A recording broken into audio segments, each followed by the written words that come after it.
3 of BPR live from the Boston Public Library. Boston Symphony Orchestra's Andris Nelsons and Chad Smith on celebrating major milestones for the VSO and Andris, including 125 years of Symphony Hall. I'm Marjorie Egan. Then we'll end the show with our shoes off. According to the Washington Post, your outdoor shoes carry all sorts of germs and bacteria. Do take that into consideration when coming home. Do you leave your shoes by the door or drag all that grime and dirt through the house? Germs be damned. Shoe etiquette and call or text next on the third hour of BPR 89.7 GBH, live from the Boston Public Library.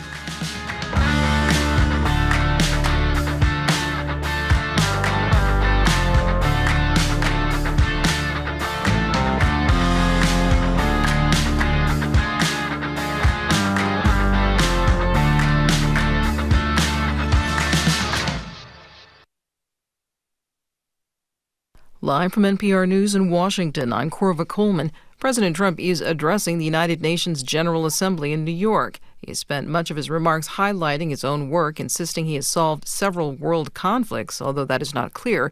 But he also says, unlike himself, the UN has done little to solve the same conflicts. What is the purpose of the United Nations? The UN has such tremendous potential. I've always said it. It has such tremendous potential. But it's not even coming close to living up to that potential. Trump spoke about denouncing illegal migration and blamed India and China for purchasing Russian oil. He says Europe must stop purchasing Russian energy, too. He says they're helping fund the war in Ukraine. Trump denounced efforts to recognize a Palestinian state. He also said the U.S. will lead an international effort to enforce a world agreement to limit biological weapons. Trump is also calling climate change, quote, the greatest con job. Trump is rejecting green energy efforts. As senior diplomats gather for the UN General Assembly, the Secret Service says it shut down a network of devices that could have been used to spy on or disrupt communications. NPR's Jenna McLaughlin has more. High-profile meetings of world leaders are extremely attractive targets for espionage. So it's no surprise the U.S. Secret Service uncovered a network of more than 300 servers and 100,000 SIM cards in New York City in the days leading up to the 80th UN General Assembly. According to the Secret Service, those devices could have enabled bad actors to shut down communication networks in the area or to spy on the session.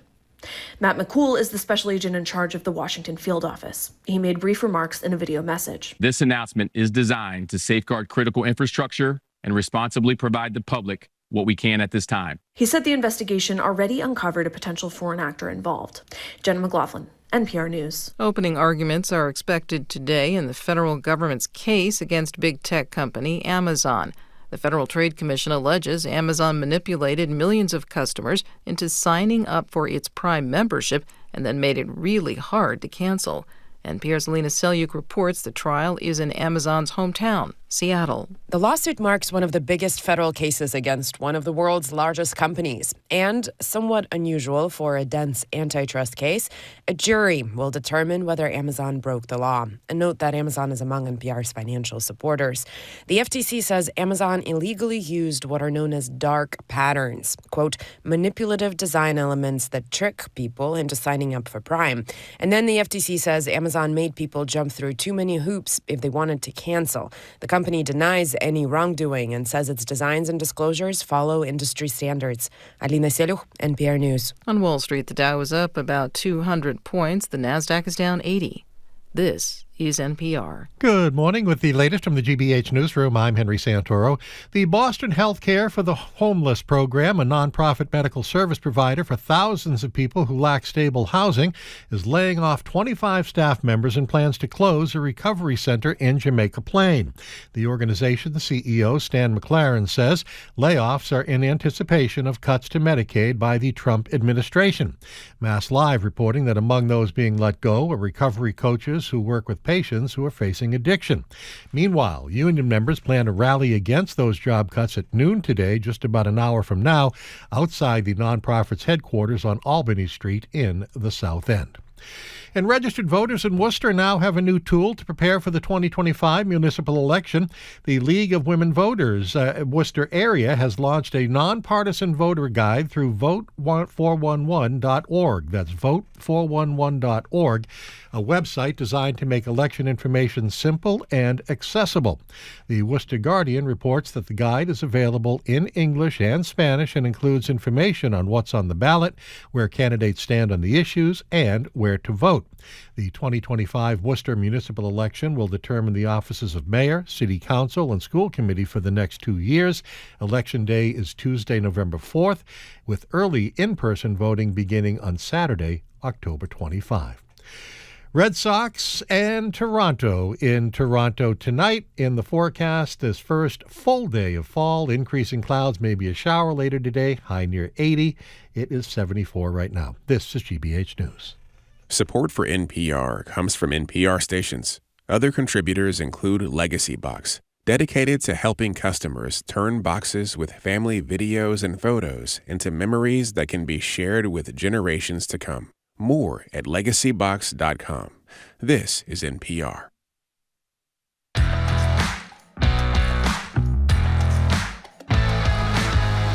This is BPR and GBH and NEPM. Jim Brady and Marjorie Egan. We are broadcasting live from the Boston Public Library. Thank you. And streaming at youtube.com/GBH News. At noon, we're going to be joined by Michelle Wu, the mayor of Boston. She's going to be here at the library with us. At 1, we're going to be joined also at the library by Andris Nelson, who is the music director or conductor of the Boston Symphony Orchestra, and Chad Smith, also from the Boston Symphony. And one more announcement. September 30th, 11 till noon. Maura Healey, the governor, will be here with us at the library. Hey, Jim. Yeah, before we get to our hi, Marjorie. Before we get to our topic at hand. I know. Donald Trump, about 30 seconds ago, finished his address to the United Nations. And among the abominations in his speech, he referred to leaders from all over the world. He referred to climate change as a, quote, con job. Con job. I mean, some of those people's islands are sinking. I mean, it is staggering in its ignorance and cruelty. And speaking of ignorance and cruelty, if you watched Charlie Kirk's funeral, you saw the news coming because Trump teased an announcement on the cause of autism at the memorial. And as of yesterday, apparently we have it, a stated link between pregnant women using Tylenol and an increase in the rate of autism. Trump announces, despite broad consensus in the scientific community, that this is unproven and at best oversimplified and in fact dangerous. Physicians, pediatricians, researchers have been looking into autism for decades. They all say Tylenol is the safest option for pain relief for pregnant women, and that what is proven is that pain and fever for pregnant women can cause great damage to a fetus. So the lines are open at 877-301-8970. Call or text. We just want your reaction. Bad policy is one thing. Dangerous policy is another. Is there an element of deja vu for you from Trump's COVID press conference in his first term, where he urged bleach to enter the body? And with an administration this anti-science, anti-research, can you trust anything they say about public health? 877-301-8970. It's unbelievable. I just opened the text messages, and apparently some of our listeners have been listening to the UN speech, and they're horrified. I guess he was talking about most of the people in prison in Switzerland are immigrants, and all these crazy things about climate change, and there's some despair among the listeners who are tuning in to the UN speech. So we As can there only was focus. despair last night when he basically said, I'm not a doctor, this is just my opinion. Well, let's listen. If you didn't hear this, I'm sorry, you're going to have to hear part of it. Here's Trump at his press conference yesterday with RFK Jr., that brilliant public health aide, telling pregnant women not to take Tylenol. Here he is. Don't take Tylenol. Don't give Tylenol to the baby after the baby's born. Every time the baby gets a shot, the baby gets a shot. They say, here, take a cup of Tylenol. I've heard that for years. Take Tylenol. Don't take Tylenol. Don't have your baby take Tylenol. If you're pregnant, don't take Tylenol. Oh, no, that's it? Oh, there was a lot more to it. But and by the way, he told pregnant women, I think this is great coming from the president, you should tough it out, by the way.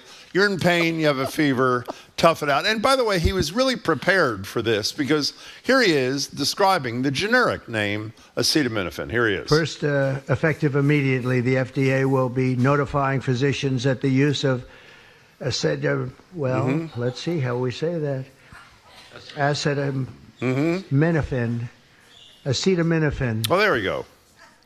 Yeah. He was well prepared for that thing. 877-301-89. You know, I'm making light. I should admit, this is really, really dangerous advice. I assume, we'd love to hear from young parents, by the way, but I assume those of you who are not young parents at least read the news in the last 24 hours, found out what virtually every major medical association, public health association in the world says is proven, as I said a minute ago, the damage that a fever in a pregnant woman can do to the fetus, as opposed to the totally unproven connection between Tylenol being taken by a pregnant woman who's suffering and autism. And, you know, by the way, ordinarily he asserts things really powerfully when they're made up. He had no idea what he was talking about. Every sentence was a stutter, was whatever. And women should tough it out. Why didn't he tough it out with his bone spurs and go serve in the military? I mean, really. I don't know. Every day it's like another between. Every hour. He's up there talking about climate change as a con job, and now he's talking about. And you know, by the way, RFK Jr. doesn't think that pregnant women should get COVID vaccines either. Even though all during the COVID epidemic, when I did have a daughter that was pregnant during that whole thing. I know you did. And the evidence was overwhelming, or the advice was overwhelming.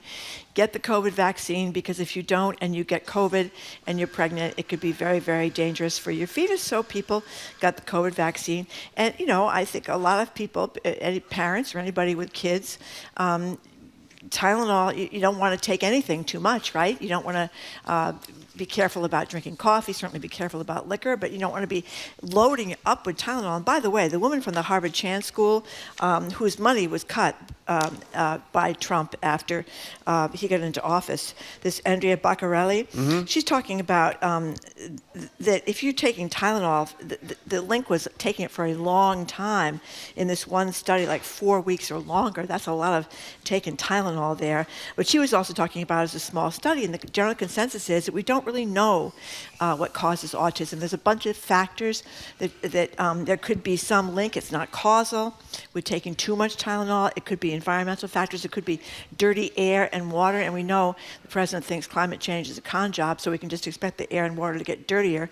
He's so worried about, babies. Maybe he would do something about the air and the water, and environmental factors plus genetics. I mean, they don't know. There's a whole bunch of things. Older fathers. RFK Jr. knows. Older fathers is another factor, and probably Trump was pretty old when Barron was born. 877-301-8970. By the way, Pete in New Hampshire says, Trump never said to drink bleach. Stop with lies. He actually said, you're right, inject bleach. We were wrong. 877-301-8970. You know who the next person in the Trump administration to be fired is? The FDA commissioner. To his credit, here's the statement they put out yesterday, right after Trump did his thing. A causal relationship has not been established, and there are contrary studies in the scientific literature. That is a pretty bold act by a pretty loyal FDA commissioner. By the way, can we say one positive thing, because this is going to be really negative for the next whatever, is we were trashing ABC nonstop for their capitulation originally with the George Stephanopoulos thing, and then suspending, and I was convinced suspension meant firing of Jimmy Kimmel. As you all know, he's back tonight. I know. And it's going to put at great risk some of the mergers that their major distributors, what's called Nexstar is one of them, has a $6 billion merger. So at least for the moment, unless we're misreading it, ABC News decided to stand up to Trump's grotesque attempt to throttle speech in the media, and good for them. 877-301-8970. Well, I love to hear from people whether they're going to watch Jimmy Kimmel tonight. Maybe people that have Biggest never watched audience ever, don't you Jimmy think? Kimmel before will watch him again. He has lost some ratings since 2018, but this is viewed getting canned by the president, at least temporarily, not exactly by the president, but being kind of coerced off the air by the FCC will bring him new ratings. So are you going to tape it? You're going to stay up late and watch it? Did you ever watch it before? Did you ever watch Jimmy Kimmel before? Not live. Yeah, I'm kind of a big fan of Jimmy Kimmel. I watch a lot of the clips the next morning. Yeah, he's got a great personality. He's a very easygoing guy. Can I read this clip? This is why this is so dangerous, what Trump did yesterday. Anonymous texter said, I am never taking a Sedavev ever again. So that is really troubling. Since I mispronounce everything, I'm not in a position to criticize. Well, I don't think you're the president of the United States about to tell the American people, particularly young mothers. But, I guess not knowing how to pronounce acetaminophen says a lot about how involved he was with taking care of the illnesses that his children must have gotten, because almost anybody that's involved with children knows about Tylenol and acetaminophen. You're not supposed to give kids acetaminophen, whatever you say. Yeah, exactly. I can't say it either, so I can't criticize. I don't think you should run for president, to be honest, either. But actually, you'd be better. Maybe you should run for president. But it is odd that he doesn't know more of these things. Oh, it's really odd. I guess maybe Ivana was in charge, his late wife. She buried on the golf course? Yes, because he got a tax break by burying her on the golf course. Okay. I think it's the one in New York or the one in New Jersey? I think it's Jersey, but I'm not really sure. So we're talking about the acetaminophen announcement yesterday by Trump. Say it again. With all his acetaminophen, with all of his health experts like RFK Jr. standing behind him. Megan Roslindale, you'd be first on BPR. Welcome to the show. Hi. Hi, thanks for taking my call. Of course. I am a mom of 3 young kids, and I'm a migraine sufferer. So it was recommended by my OB all 3 times to take Tylenol as needed when I had a migraine. I can also say that there's been I don't have autism in my family. However, I have a nephew with autism, and my sister-in-law did absolutely everything right and by the book in her pregnancy.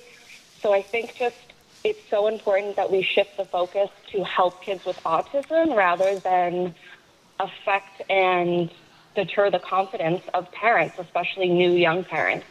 That's beautifully put. And Meg, my fear is, I didn't watch Fox News last night. My guess is Fox News is reporting this as gospel, which means a lot of people, particularly some young women who swear by Fox News, are probably going to follow this dangerous advice. And I wish they'd listen to you, actually, instead. Meg, thanks for the call. We appreciate it. 877-301-8970. Yeah, he's also saying not to get the babies Tylenol, and I think when babies get high fevers, and sometimes babies do after vaccines, by the way. Some kids do get sick after they get vaccines, and one of the things you do if they get sick or they get a fever, you give them baby Tylenol, liquid Tylenol. You just little dropper right in their mouth. So let me ask you, I think you answered this question before we went on the air. The reason they did this dangerous thing is because Kennedy had promised that he'd say something about autism in September.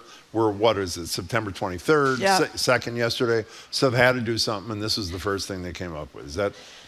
Well, it's just incredible when you think about it that anybody, I get the MAHA movement. They want to get processed foods. They want to have more healthy lunches in schools. No, they don't, because what his second report had no enforcement power at all. It had no enforcement power. It's rhetorical BS. They were disappointed in that, the people that are genuinely MAHA people. I mean, I get what they're talking about. We do eat a lot of bad food. But he is just, I don't know why anybody would believe anything he says. Listen to this one. Do you know what the highest accidental killer of children is, Jim? Guns. This is from a texter. Are we talking about doing anything about that? No, we're not. 877-301-8970. So this latest effort this morning, well, not the latest. The latest was calling climate change a con job. He did that this morning before the UN, where people sit whose island nations are in danger right now or disappearing.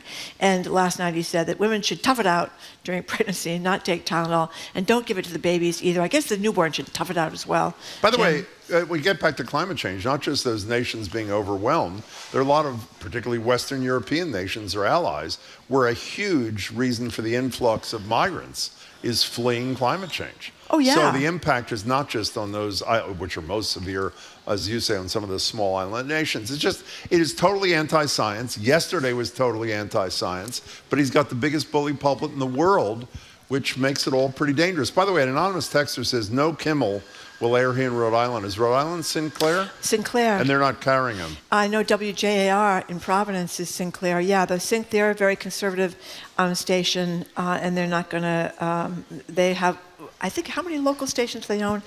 Maybe 140 or 150? I think it was, or something. A lot. Yeah, they're not going to air it. An anonymous texter says, this is a tribute to you, I believe the latest guidance is to only take acetaminophen with bleach and a side pickle. If you weren't listening last week, Marjorie became obsessed with the side pickle whatever that is. I'm glad we're talking about acetaminophen because I thought it was acetaminophen all these years, so Yeah. I was wrong. Well, let's see how we say that. Exactly. Thank you. Jennifer at JP, welcome to the show. Hi, Jennifer. Oh, Hi. hello. Hi to you. Hello. I'm very concerned about these really loose associations being presented as causation. Right. Just because there's a pattern of maybe women taking Tylenol, having a high risk for autism in their children, it's not the case necessarily. There's so many confounding factors, like maybe you're taking Tylenol more often because you have other health problems. Exactly. The underlying conditions. Yeah, Exactly. my son has autism. I didn't take Tylenol at all during my entire pregnancy. Yeah. I mean, a lot of people, more and more people, as we know, Jennifer, have autism. But one of the theories is that it's a wider group of people that are included now in the diagnosis. I mean, Elon Musk talks about being on the spectrum. A lot of people that are highly functioning are on the spectrum. It's not just kids, and there are other children, obviously, you know better than I do, that are not higher functioning and that are severely impaired by autism. Sometimes they're twins, which I find fascinating, that one twin is fine and the other twin is not, you know? Jennifer, what were you thinking when you saw the Trump speak yesterday, or when you saw the tapes or read about it? My main thing was I thought he's following a regular pattern of sort of halfway there pseudoscience to justify his personal beliefs and can exert control on people. That's perfect. Both those. The exert control we haven't mentioned. That's great. Thank you. Sarah from Chelsea texts and says, this is just a way to blame women and then take away their rights. They're going to try to take away our right to vote. By the way, somebody just said that an epidural, they're going to say epidurals cause terrible things. You can't get epidurals anymore. By the way, when giving birth. When I just read what Sarah from Chelsea said about take away the right to vote, and I'm sure people are shaking their heads saying, how can you say something like that? That religious guy that was interviewed on CNN that was talking about how women shouldn't have the right to vote, he's huge now. It was retweeted by Pete Hegseth. Secretary of War said that. Here's some other texts that are worth reading. Andy in Framingham, do you know what does not cause autism? Releasing the Epstein files. That's a very good one. point. That's a good one. And in fairness, an anonymous texter said, after 4 years of Biden, you're laughing at Trump mispronouncing words. That's a fair criticism. Well, I can't laugh at anyone. Well, let's see how we say that. We will see how we say it. Thank you. Tanny and Carlisle, what's next? Eating rainbow sherbet while pregnant makes your kids gay? This is ridiculous. Let's go to Nick on Long Island. Hi. Hello, Nick. Hi. The speech was horrifying yesterday. Donald Trump is one of the most scientifically illiterate human beings in America, and RFK is right up there with him, or right down there with him. Neither one of these guys is qualified to run a lemonade stand, and they're both nuttier than Christmas fruitcakes. Beautifully put. Okay, don't hide your feelings, Nick. Thank you very much for the call. You know, you do wonder, we in Massachusetts and a lot of other states have gotten together basically to ignore the Trump administration's advice on vaccinations for children. The West Coast, other states have come together out there. You know, Maura Healey said people are going to be able to get their vaccinations paid for. So it seems like he's making all these announcements, and I suspect that most Americans will not, you're reading that text from Carrie. Read this one. Maybe Viagra causes autism. Let's do that research. That's a good one. Linda in Groton, you're next on BPR. Thank you for calling, Linda. Hi. Morning. Hi. My comment would be that women, it's an attack on women. They just hate women, and they're showing it by taking away epidurals, causing women to have pain during pregnancy by taking away Tylenol, and just by looking at how they treated their current and former wives. They just hate women. I think they see that we are going to be the ones that are taking over the country as well as the young people. They're doing as much as they can to suppress us. You know, I'm embarrassed. RFK Jr., not just Trump, has a checkered, to say the least, history of he had that treating diary women. where he rated all the women while he was married to his second wife who hanged herself in the back of their house. She did. Yeah, Linda, thank you. Linda, hold on, Linda, though. Sorry. What did you say about epidurals? I was joking about, that was a text I was joking about epidurals. I haven't heard anything about epidurals. Have you? Yes, I have a daughter-in-law that's pregnant, and there is a talk that they want to make a movement where they are not allowing women to have access to epidural. In the Bible, you're supposed to have pain during childbirth. That's part of the deal. And why allow women? Oh, we're losing I've you, not Linda. heard of that one. Thank you. Because probably now, I would imagine it's huge numbers of women that get epidurals because it's a painkiller. Well, I don't want to, I hesitate to say this, but it's the way I feel, so I got to be honest. If women are experiencing horrible pain during delivery, they just got to tough it out. I mean, they just tough it out. What has he ever toughed out in his whole damn life? I don't know. By the way, let's play the tough it out clip. Here's more of Trump yesterday at the press conference telling pregnant women not to take Tylenol. Here it is.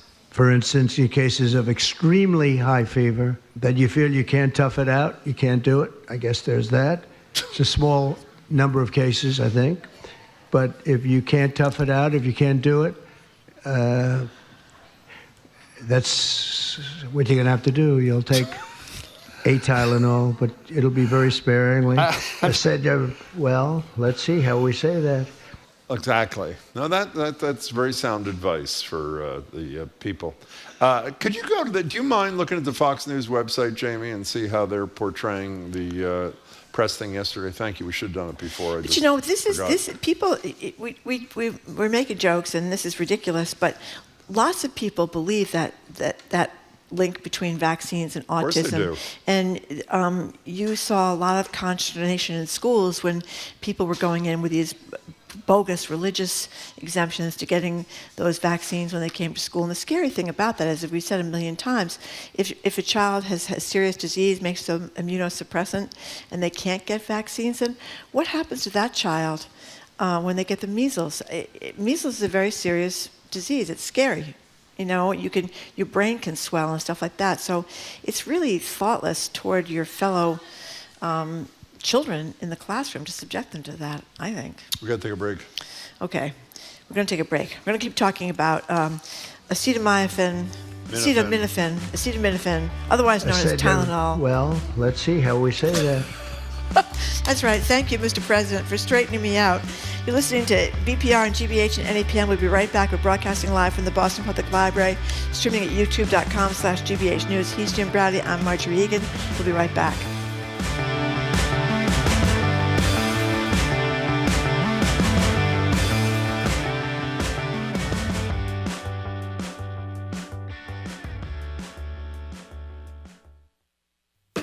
I'm Jared Bowen. Coming up on The Culture Show, it's just a jump to the left and a step into cult movie history. The Rocky Horror Picture Show, the 1975 musical that turned midnight screenings into audience participation paradise, celebrates 50 years of thrills, fishnets, and all-out dementedness. Actor Barry Bostwick, a.k.a. Brad Majors, joins us. That and more on The Culture Show today at 2 on 89.7 GBH. Our programs are made possible thanks to you. And Sony Pictures Classics, presenting Eleanor the Great, a film directed by Scarlett Johansson, starring June Squibb as a 94-year-old woman who tells a tale that begins to take on a life of its own. Only in theaters, starting Friday. And Minus 33 Merino Wool in Ashland, New Hampshire. Since 1916, makers of all-natural merino wool underwear, outerwear, and New Hampshire-made socks. Their merino wool clothing and accessories are available at minus33.com.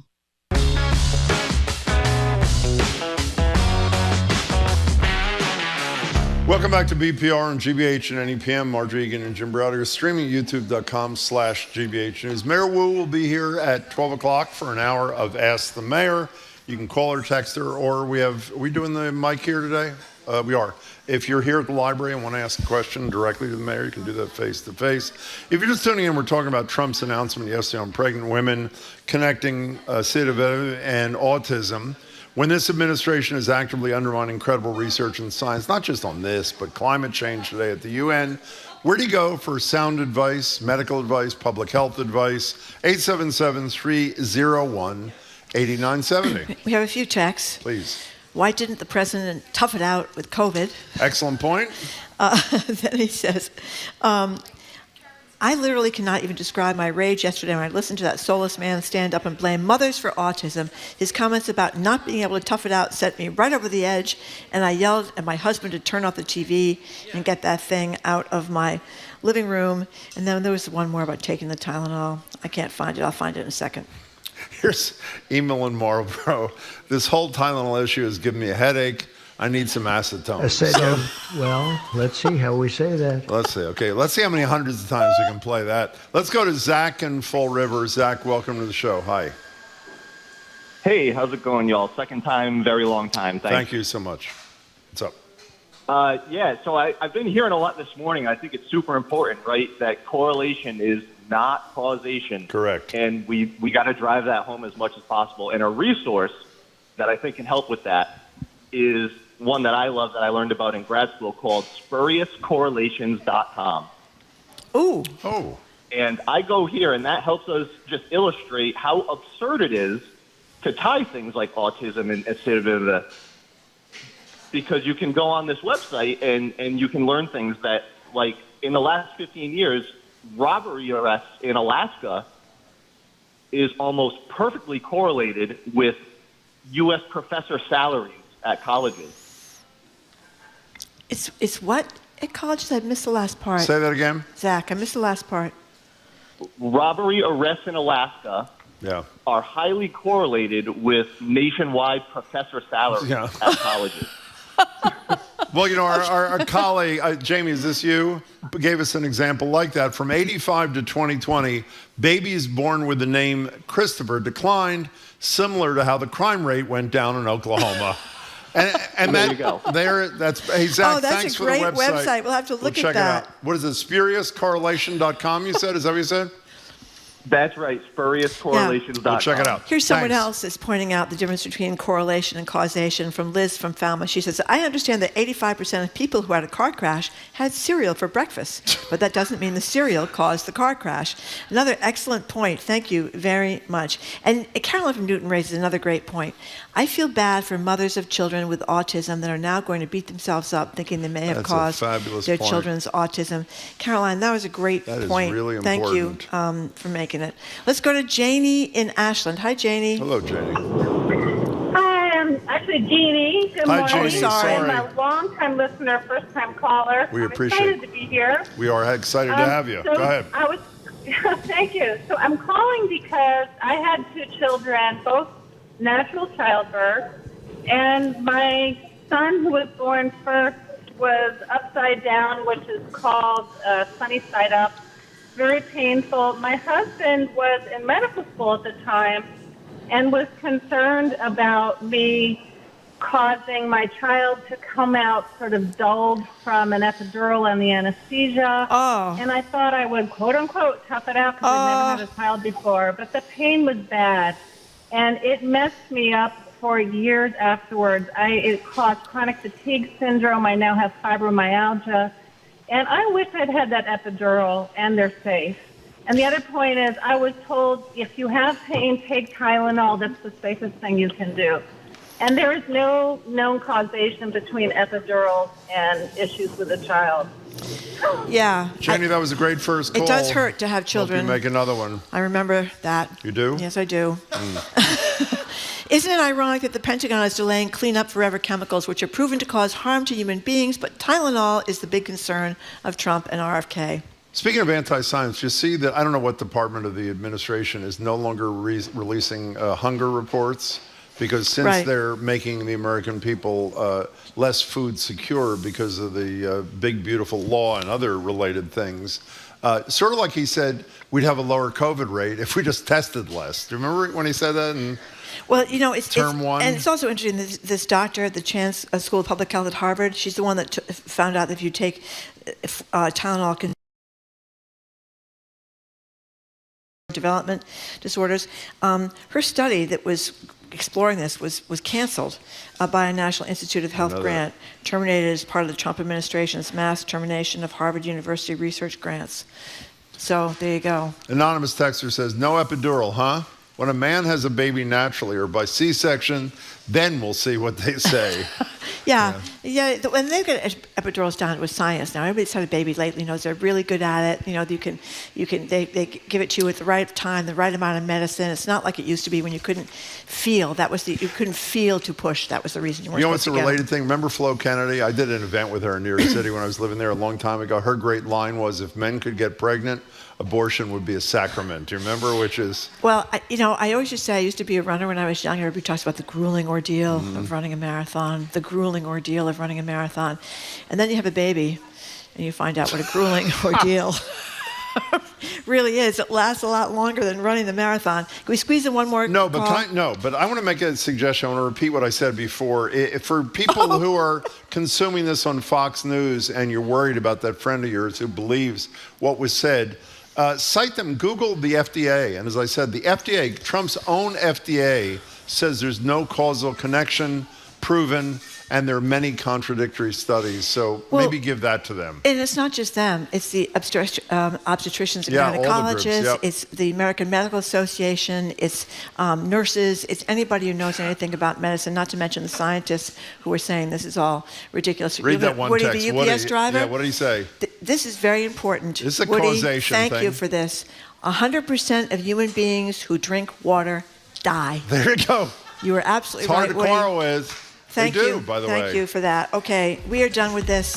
Thank you very much for your calls and for your texts. Coming after this quick break, Sports Authority Trenni Casey. She's going to tell us the latest about Bill Belichick and his girlfriend, Tom Brady, and his new role as a sports announcer and a lot more sporting news. Something new called paddle. It's a new paddle. I never heard of it until last night. Yeah, it's taking the place of pickleball, I guess. Or padel. I don't even know how do you pronounce it? I don't know. Don't ask me how to pronounce anything. I'm not asking, no. You're listening to BPR and GBH and NEPM. We'll be right back. I said, well, let's see how we say that.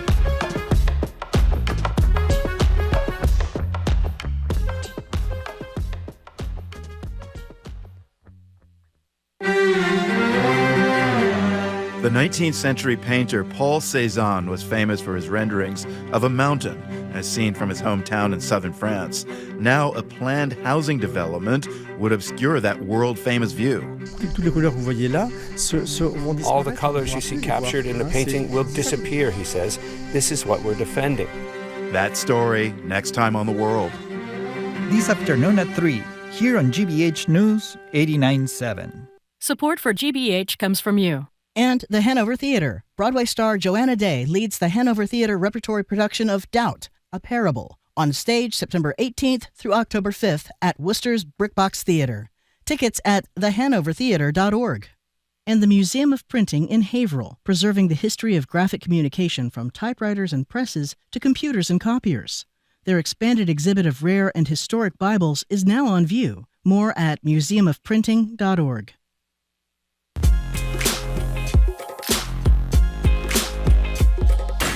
Welcome back to BPR and GBH and NEPM. Jim Browdy, Marge Regan, live at the library, streaming youtube.com/GBH News. The mayor will join us in exactly 58 minutes for an hour of Ask the Mayor. That's Mayor Wu, of course. And at 1 o'clock today, Andris Nelson's the conductor and music director of the BSO, and Chad Smith, who runs the whole thing, will join us. A week from today, 11 to noon, the Governor Healy, is here at the library. Joined now on Zoom by Trenni Casey. Trenni's an anchor and reporter for NBC Sports Boston and a BPR contributor. Good morning, Trenni. Hi. Hi, guys. How are you? Well, Excellent. Very well. So let's talk with the former star coach of the New England Patriots, Bill Belichick. How are things going for him down at the University of North Carolina? Well, I'm glad you asked, Marjorie, because they are not going well for Bill Belichick or his girlfriend. So Bill Belichick did win 2 games this season, guys. I'm not sure if you're familiar with the powerhouse programs of Richmond and Charlotte. Mm-hmm. Those are the 2 teams that the University of North Carolina has beat. They have lost in their opener. They got their butts absolutely kicked by TCU. And then this past week, they played another powerhouse, the University of Central Florida. Not a powerhouse, guys. Oh, okay. I didn't know. Lost. Nope, they're not good, Marjorie, and they lost 34-9. And this is a bigger deal because prior to the game, people have noticed Jordan Hudson was on the sidelines. This is abnormal for wives. We call them WAGs, wives and girlfriends of coaches It's not usual. It's not typical for a girlfriend to be on the sideline chatting it up with her elderly head coach of the University of North Carolina. She had on she had a very provocative outfit. Yeah. And apparently she had something in like a clear bag. You know, so we take clear bags now, and like things were highlighted, and people are saying that it's like her way of saying we're keeping receipts. Well, I don't know what you're keeping receipts on, because you're getting your butt kicked every time you take the field. There are actually some people, guys, who wonder if Bill Belichick's going to make it through the season, or if the University of North Carolina will part ways with him. Because it's one thing to have the extracurriculars and all the other stuff going on, and then revamp the football team and make it, relevant again. It's an entirely different situation when your football team is pretty bad. And they're going to have to go into ACC play now, and they're going to have to play some real teams. I mean, the ACC isn't a power conference by any means. It's not the SEC or the Big Ten, but there are legit football programs in there. And if it gets really ugly really fast, he may not make it through the season. I would be shocked if he's asked back next year. Okay, let me repeat myself for the 3,000th time. One, I generally do not wish bad things to happen to anybody. I cannot tell a lie. I am rejoicing in this only because of how poorly Belichick treated people who do what you do for a living for decades. It was despicable, condescending, arrogant, horrible. That's the first thing. The second thing, you and I have only discussed this 10,000 times. Did when Bill Belichick was coach of Cleveland, did they win? No. When Bill Belichick was coach of the Patriots after Brady left, did they win? No. Is Bill Belichick winning at the University of North Carolina? No. What did he not have at the University of North Carolina the last 3 years of the Patriots and all the years in Cleveland? Tom Brady. Thank you very much. I mean, is there ever, if you went in front of a jury, would the jury not come back in about 90 seconds and say, Belichick may be a fine coach, but it's pretty obvious Bill Belichick can't coach unless he has the greatest quarterback who ever lived playing for him? I mean, isn't that obvious? Yeah. And let's be honest, Jim, he brought a bunch of his friends, his literal family down to North Carolina with him to help build this football program. They were talking before the season how they were going to be the 33rd NFL team because they were going to be so good. And it's just been a disaster start to finish. And I actually feel really bad for the kids, because I think when you say yes to this program, you're under the impression that you're going to be working with one of the great. He was one of the greatest in-game coaches of all time, but his ability to do a good job of identifying high-level talent. Let's be honest, he kind of got lucky with Tom Brady, guys. He was the 199th pick. It's like he took a flyer on him, and it just happened to work out. Yeah. So what is the deal? He's got the two sons that work with him at the Patriots are now working with him at UNC? Yes, they are. Wow. His son, Steve, is the defensive coordinator. I'm trying to remember if Brian is there as well, but I know Steve is the defensive coordinator there. And by the way, there's a causal connection between how many Belichicks you have and how many losses you have. Okay, speaking of Brady, I don't want to make it seem like I do celebrate his talent on the field. Now that he's both a broadcaster and a part owner of the Las Vegas, whatever they are, Raiders. The Las Vegas Raiders. Las Vegas Raiders. Yeah.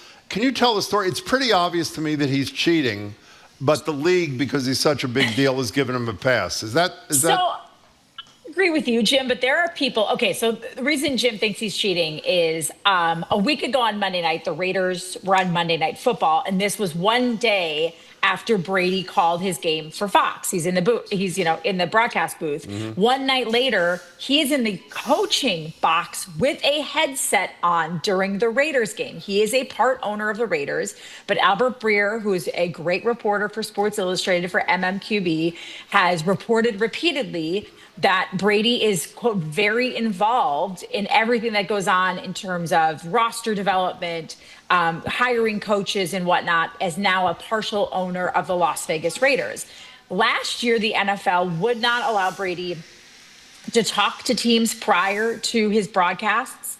They lightened those rules for the Super Bowl, and they have since backed them off this year. So Brady is not allowed in other teams' facilities. He is not allowed to talk to other teams in person, but he can do Zoom prep like broadcasters will often do leading up to calling a game. But he is also, guys, like allowed on the sidelines before games. To me, I feel like he has a competitive advantage that other owners don't have. If you saw Robert Kraft on the sidelines of the Carolina Panthers Atlanta Falcons game this week, trolling the sidelines and then up in the booth with a headset on, would you not say before his team plays the Carolina Panthers, I think everybody would look around and go, this doesn't feel fair. But some people, actually not some, a lot of people will argue that Brady, what he's seeing, during a game or even just in pregame is nothing that's not available to so many people that it doesn't give them a great competitive advantage. The Raiders, I should point out, got smoked this weekend. Yeah. So it did not help the Raiders this weekend. But just because it doesn't help the Raiders in a week-to-week scenario doesn't mean that down the line he's not gathering information that could help the team in future seasons. So I'm not, a football expert here, but it's kind of like he's spying on what these other teams are doing. Well, and then bringing it back to the Raiders. He's not spying because what he's watching is available. He could sit at home and watch, a Bears-Packers game if the Raiders are going to play the Bears, and he can see everything we're seeing, right? It's not spying per se.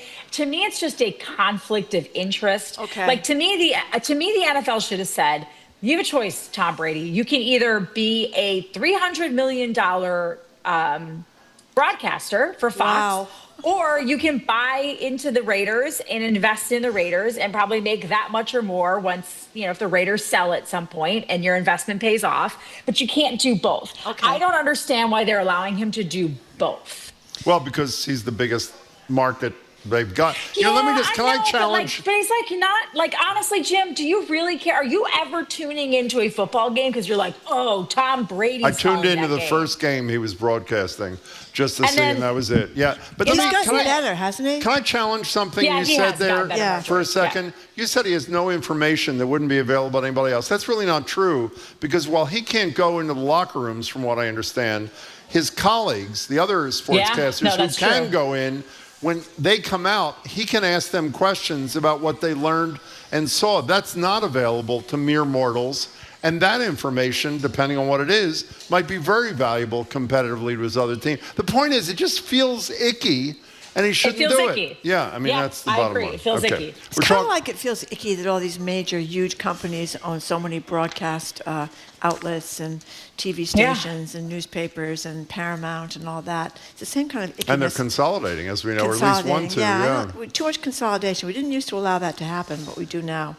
So there's this new game that apparently is taking over pickleball called, I'm not sure if it's called paddle or padel. What is it called? So I think it's called paddle. Paddle, okay.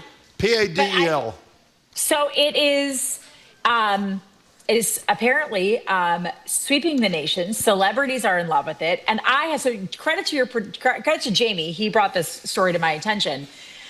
When he sent me the story, and I kind of read a little bit about what paddle is. So paddle is like pickleball meets tennis meets racquetball is kind of how I understand it. Because I actually had to Google search yesterday. How is paddle different from racquetball? Because you play in a semi-enclosed space. So unlike pickleball or tennis, where things are out of bounds and you have like a break in between, paddle is more like racquetball, except it's always played in doubles, which makes it like a community thing, right? So there's always 4 players, 2 on each side. So just like more team-oriented. And you're also moving around a lot more because you're using nets and then walls, so you're able to play. If like your opponent hits the ball off the back wall, that's not out. That is a ball in play, so you can play the ball off of the wall. So it's a faster paced, higher intensity, more athletic version of like pickleball. but also kind of like a racquetball. You know what's weird? Where was the story from? The New York Times? I don't know where it was. I saw it on NBC News. NBC News. What was interesting about it is you notice, I'm sure you do, considering what you do for a living, Trenni, every new sport is the fastest growing sport ever. And the reason it's the fastest growing sport is because no one played it last week. So by definition, it's the fastest growing sport. But by the way, I know you know this. We should do another show on pickleball. We haven't done it in a couple of years. This is the hugest, most incredible thing. And you know, I don't know if I've said this to you, but you know what a lot of my friends who live near pickleball courts say? Even if they like pickleball, the sound is driving them out of their mind. What is it? The sound of the ball bouncing, or what is it? Or maybe hitting the racket or whatever it is. It's like a loud pounding sound that, in any case. I've never played pickleball, but like it really is, like you were joking that the fastest growing sport, but it is blowing up. Like there is a huge, like, you know how you can go to like fancy bowling alleys now, right? Where they're high end, and you can go, there are table tennis places that you can go to, and indoor mini golf. There is a huge pickleball place with like a barbecue restaurant, I think a pizza place. It's in South Boston. You can go. It's like a great, my boss, when his family was here for Thanksgiving last year, when they were visiting, they like rented out a pickleball court and everybody hung out and played pickleball and had food and beverages. It's a very social thing. It's like that stuff people do for birthday parties and corporate parties and stuff. So it's huge. I'll be doing that. Have you played? I have never played. No, neither have I. Marjorie, I don't have great hand-eye coordination. Really? Like I'd probably get hit in the face with a ball or something, and then have to like miss work because I'd have like a bloody nose. Okay. Well, I just think of you as a big athlete. That's why I asked. I'm more of an endurance. Endurance I'm more athlete. Of an endurance sport type gal. Yeah. So this is a great story. The Chicago River, I guess, has been polluted for years. People think it has been like too gross to get close to. It smells bad. It looks awful. Well, they've cleaned it up, and now people were actually swimming in it in the last few days. Yeah, they had I don't think it was like a race, because if you noticed, I don't know if you guys saw any of the pictures, but the people who swam in the Chicago River, which is cleaned up for the first time in like decades, right? I think everybody remembers the story of 2008, the Dave Matthews Band tour bus. Going over a bridge in Chicago and emptying the excrement on top of an architectural tour boat. Like, it's so disgusting. People. What was it, 800 pounds 800 or something? It was 800 pounds of, like, feces. Yes. It was so gross. But if you think about it, like, think of how you think of the Charles River, right? Like, how we think of it. Like, we have a triathlon, or we did have a triathlon, I think, for a while, that swam in the Charles. Like, you can swim in the Charles River, but most people don't think, I think most people don't think of rivers as clean or safe. But Chicago, much like I think Boston, is trying to change that narrative. So I think what they did is really cool. You had to somehow, and I'm not sure how you did, but you had to somehow prove that you were a decent open water swimmer. Yep. And you were able to participate in the Chicago River Swim. So hundreds of Chicagoans and people from the area jumped in. The reason I don't think it was a full-on race, guys, is because I'm not sure if you noticed, but they had the inflatable buoys around them. Yes, I saw that. So, like, that's what you swim with. Like, when I go for a training swim outdoors, I always wear an inflatable buoy. It's just like an extra level of protection in case you get tired or something, you hold on to it or whatnot. So, to me, I don't think it was a race, but they said everybody but 3 swimmers, and I believe there were like 235 swimmers, all but 3 finished the swim. And one guy joked in the article and said, I was a little worried. I did swallow some water. So I guess we'll see how it goes. But I think that this is like a great thing that cities are doing, that they're realizing. And I didn't realize this, I haven't been to Chicago in a while. But they've also, around the river, they've expanded the river walk to make it wider and more accessible for walkers, runners, cyclists. So I think a lot of these cities are just realizing that people want to get outdoors and do things, and they're trying to make those outdoor activities more accessible for people. You know what's really, I was just going to say, what's really encouraging about this is that it was so dirty. And remember, we had the Clean Water Act back in 1970. The president just said that all this climate stuff that was a scam too. Is a hoax and a scam, and all these protections to the air and the water. But they turned this around, and I was reading a couple of days ago that the ozone, the hole in the ozone layer we used to talk about, that is gone or almost gone because we've taken action on the ozone layer. Coming the back. point being that if we took care of our climate change issues, if we stopped with the polluting of the lakes and streams, and we wouldn't have all these beaches closed all over the place every summer with cyanobacteria, we could do this. We're not doing it, unfortunately, right now, and the Trump administration is going after that second Massachusetts wind farm, the one that's almost done, and in addition to the one on Rhode Island, which is almost done and cost 1,000 jobs. So it's just what we could be doing, but we're not. Can we get back from the big picture to the small picture? I don't remember. I think you need a permit. I'm not sure I'm right about this, to swim in the Charles. But the reason I love this story about Chicago, the Chicago River, in addition to the great Dave Matthews story, is how great would it be, like on a weekend, you're walking along the Charles and you just see people recreationally swimming in the damn river. How great would that be? What a great feel would that be for the city? You know, we should maybe ask Mayor Wu what the status of that kind of thing is when she joins us in exactly 11 minutes. So. I mean, you can't kayak. I've kayaked and stand-up paddleboarded on the Charles before, and I and she didn't like grow an extra eye or anything. She's fine. There was Bill Weld, former governor, who occasionally drank. Was he drunk when he dived? And he dove into the Charles, sure didn't he? He was totally sober. He dove in. Yes, he did. With his clothes on, had a very nice didn't he? dive. Yeah, he went in with his clothes on. Yeah. Yeah, he could swim in South Boston most of the time too, which is pretty cool. I mean, they had one of the cleanest records this summer. Oh, come here. Trenni's got her puppy. Oh no, I'm here. I'm grabbing him up. I'm trying to get him so you guys can see him. Oh, we want to see the puppy. He's still so little. Oh my God, This is Trenni. Wally. Oh, that is pretty Wally cute. This is why I'm home today, because I had a physical this morning. I have great blood pressure, everybody. So glad to hear that. I was worried about that. And he needs to go out like 500 times a day. I know. Oh my God. Okay. Hannah, our colleague, says this is exactly what the Charles River watershed people we've had on the show are advocating for. The Charles, she writes, is generally safe to swim in, except after heavy rains. It's only allowed one day a year in a sanctioned event. So obviously, another texter says, I saw a condom floating in the Charles the other day when canoeing. Yummy. So maybe not go swimming. Hey, before you go. I mean, Jim, to that caller, there was a condom on our street for like a week and a half. Like there are just condoms everywhere. Hey. Let the kids have their fun. At least they're being safe. Before you go, I as you know, I listen to about 5 minutes of sports radio driving in, and about 5 minutes of sports radio every day after the show. And there's all this trashing of the Red Sox. And I have to say, and even though I'm a Phillies fan primarily, Red Sox second, it's sort of thrilling, despite all the crap. They have potential to make the playoffs, and that's a big deal after the last couple of years. No? Yeah, it is. And honestly, they're doing it on the backs. Like, their two best young players in Marcelo Meyer and Roman Anthony are both hurt. Right. And so, they were really with Roman Anthony in the lineup. Marcelo Meyer didn't make as big of an impact, but Anthony made a huge impact on the lineup. That's great, yeah. And I think had he remained in the lineup, we wouldn't even be talking about a slim one-game lead, although the Red Sox do own the tiebreaker over both the Guardians. I always want to call them the Indians.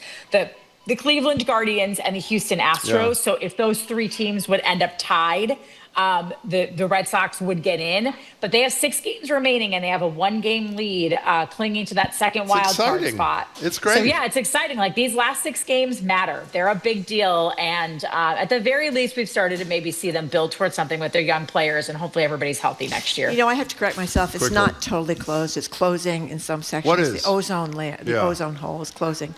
Well, Trump's going to expand the hole as quickly as he can, so you don't have to worry about the correction. He cares a lot about the environment and people in general. Yeah. Trenni, good to see you and your dog. Nice to see you. Take care of yourself. Wally, isn't he adorable? He is a cute little dog. Thank you very much, Trenni. We've been speaking with Trenni Casey, anchor reporter with NBC News Boston, the BPR contributor. We say goodbye to those of you listening up on out at any PM in Springfield and all around Springfield, but we very much appreciate you tuning in. You can make sure to tune in to the fabulous 413 starting at 3 o'clock this afternoon. The show continues here in Boston. Boston Mayor Michelle Wu will be joining us at noontime, right after the noon o'clock news, for another edition of Ask the Mayor, taking our questions and yours. I'm Marjorie Egan. He is Jim Browdy. You're listening to BPR and GBH and NEPM live from the Boston Public Library and streaming at youtube.com/GBH News.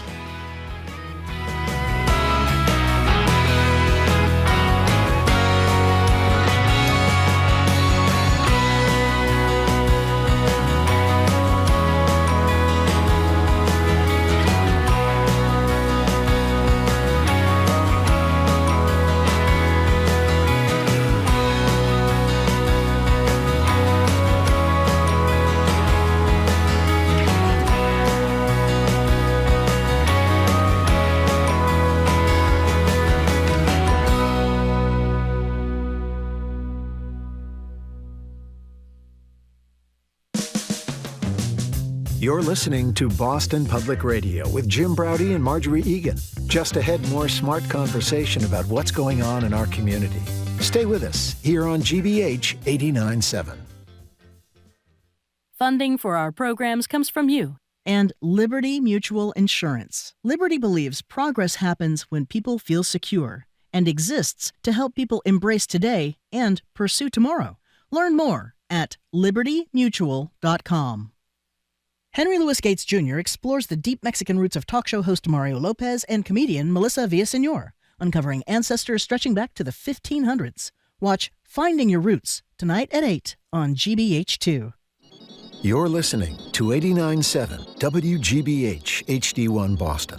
Online at gbhnews.org. GBH News. What matters to you? I'm Jim Browdy, head on Hour 2 of BPL, live from the Boston Public Library. It's a full hour of Ask the Mayor with Boston Mayor Michelle Wu.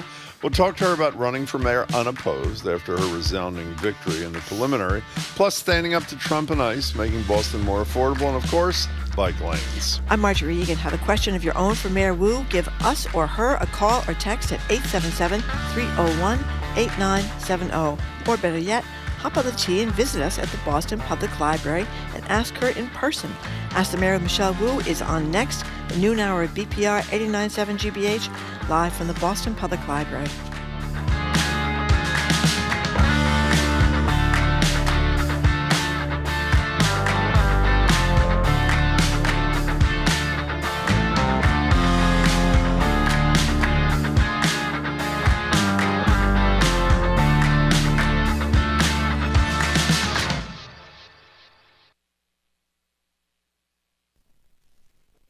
Live from NPR News, I'm Lakshmi Singh. President Trump is denouncing what he calls uncontrolled migration. In his speech today to the United Nations General Assembly in New York, Trump says such migration's ruining countries in Europe. Here's NPR's Michelle Kellerman. President Trump accuses the United Nations of funding an assault on member states by supporting migrants. Your countries are going to hell. He spent much of his speech talking about his own crackdown on migration, and he personally thanked El Salvador, where he has sent hundreds of people to be jailed in a notorious prison. Trump also defended his military strikes on speedboats that he says were carrying drugs from Venezuela to the U.S. He says the U.S. will continue to, quote, blow them out of existence. World leaders were mostly silent as he railed against the UN system, though Trump got a few laughs, joking about the UN escalator and teleprompter not working. Michelle Kellerman, NPR News, the United Nations. Jimmy Kimmel fans may or may not see the return of the veteran comics late-night show on ABC tonight, depending on who runs the ABC affiliates in their market. Nexstar is joining Sinclair in choosing to preempt the show, pending assurances the content meets their standards. Kimmel's show was yanked off the air a week ago over remarks he made in a monologue in which he appeared to accuse MAGA loyalists of trying to score political points against left-leaning ideology in the aftermath of conservative activist Charlie Kirk's assassination. It remains to be seen what, if anything, Kimmel says tonight about the dispute involving ABC, which is owned by Disney. But NPR's Mandalit Del Barco says many of the biggest names in entertainment have plenty to say about it. Before the show was reinstated yesterday, nearly 500 entertainers, that included Pedro Pascal, Selena Gomez, and Olivia Rodrigo, had signed an open letter asking for Kimmel's return. Protesters around the country, including some conservatives, had been worried about what taking the show off the air meant for free speech in this country. NPR's Mandalit Del Barco. The U.S. Supreme Court has issued an emergency order. It allows President Trump to fire the last remaining Democratic member of the Federal Trade Commission. NPR's Nina Totenberg reports. By allowing the firing of Rebecca Slaughter from the Federal Trade Commission, the court seems all but certain to overturn a nearly century-old precedent that barred presidents from firing members of bipartisan regulatory agencies, except for bad conduct. Dissenting for the court's three liberals, Justice Elena Kagan noted that Congress enacted the bipartisan agency framework. She said the emergency docket should not be used, as it was here, to transfer government authority from Congress to the president and thus to reshape the nation's separation of powers. Nina Totenberg, NPR News, Washington. The Nasdaq is down 73. The Dow is up 38 points. From Washington, this is NPR News. Good afternoon. With the latest from the GBH Newsroom, I'm Henry Santoro. The Trump administration is stepping up its use of the federal charge of unlawful re-entry into the United States, which is leading to a noticeable uptick in prosecutions in Massachusetts courts. The New Bedford Light reports that immigration advocates in New England argue that the increased prosecutions are an attempt to gain support for President Trump's mass immigrant deportation campaign. And New Bedford is now designated as the most waste-burdened city in Massachusetts, with 4 active landfills serving nearly 100,000 residents. But how is this impacting the residents' overall health? City Councilor Leo Chiquette says the toll isn't just physical, it's deeply emotional, affecting how residents feel about their city. Was once the richest city per capita in the world in the late 1800s. When it was the whaling capital of America. Now we're the heaviest burden trash city. Amid growing concerns over fire hazards and vermin, the New Bedford Board of Health has denied plans for another waste transfer station. The decision ends a 6-year effort by Parallel Products, also known as South Coast Renewables, to turn its bottle recycling plant at the New Bedford Business Park into a $30 million solid waste transfer site. As we heard from Trenni, the Red Sox resume the wild card race tonight in Toronto. Right now, the Sox are in possession of the 2nd seed and 1 game behind the Guardians and Astros, who are tied for the final playoff spot. Sox have 6 games left in the regular season. As we said, 3 against the Blue Jays, which start tonight, and then 3 at home against the Tigers later this week. This is GBH News. Support for NPR comes from ARM, committed to delivering innovative, advanced computing designed to enable worldwide companies to unleash the capabilities and experiences of AI. The future of AI is built on ARM. ARM.com. This is NPR.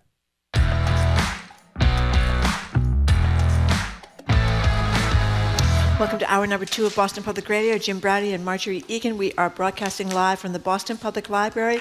We're streaming at youtube.com/GBH News. We are joined in just a couple of minutes by the mayor of the city of Boston. At 1 o'clock, we're going to be joined by Andris Nelson, the conductor of the Boston Symphony Orchestra, and Chad Smith, also from the BSO, and Maura Healy will be with us September 30th from 11 till noon. Hello again, Jim. Hey there, Marjorie. We're joined now live at the library by Boston Mayor Michelle Wu for the September edition of Ask the Mayor. She's here for the next hour taking our questions and yours. If you have a question, you can call or text her, or if you're at the library, you can go find our colleague Hannah, who would be right there, and talk to the mayor directly. Mayor Wu, it's good to see you. Welcome. Great to see you both. Hello to everyone. Hi. So I guess, in essence, I can congratulate you because you've sort of been reelected since there's no one now running against you. So that's you're the reelected mayor. No, the November election is when elections officially happen. But the preliminary election, which sorts everything down to just 2 choices per seat, showed a tremendous amount of support across the city. Every neighborhood, every ward coming out to say that we want to keep moving Boston in the direction of safety for all, of being a home for everyone, of being a beacon for freedom, and we're not going to let up and get pushed back. We are going to keep moving forward. Have you talked to Josh Kraft since the election? There was some back and forth during the I have not received a call back, no. Okay. What? Whoa. You called him? Well, so... I mean, this is not, anyway, I if there had been a conversation, it would have been, I'm sure, personal and private anyway, but I received a voicemail a few minutes before the news broke, and I called right back a few minutes after that, and we have not connected since then. Do you think the city suffers when it doesn't have a competitive race for the final 2 months when people are paying most attention? You know, I am going to continue to mobilize, and I know our campaign team, and we've already had some conversations with our volunteers out in the neighborhood. November's election is incredibly important. Even if a name has been withdrawn from the ballot, the city council races are incredibly important and impactful for what happens every day in the city of Boston. And we are going to continue to organize and be going door to door and making sure that we're doing everything we can to get out the vote.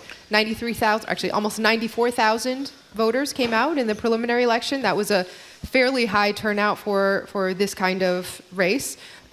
We want to see that number significantly higher in November. Our number is 877-301-8970. Again, that's where you can call or text the mayor of Boston, Michelle Wu. You know, Mayor Wu, we were talking with our listeners before about the president and RFK Jr. yesterday, talking about an unproven connection between taking Tylenol and getting autism, and said that women should tough it out when they're pregnant unless they're really in dire straits, not taking any Tylenol. He also said people shouldn't take, parents should not give Tylenol to their babies after they're born either. You've got 3 kids. You just got a newborn baby. What'd you think of the Tylenol advice that he gave the country? I feel very lucky that I was able to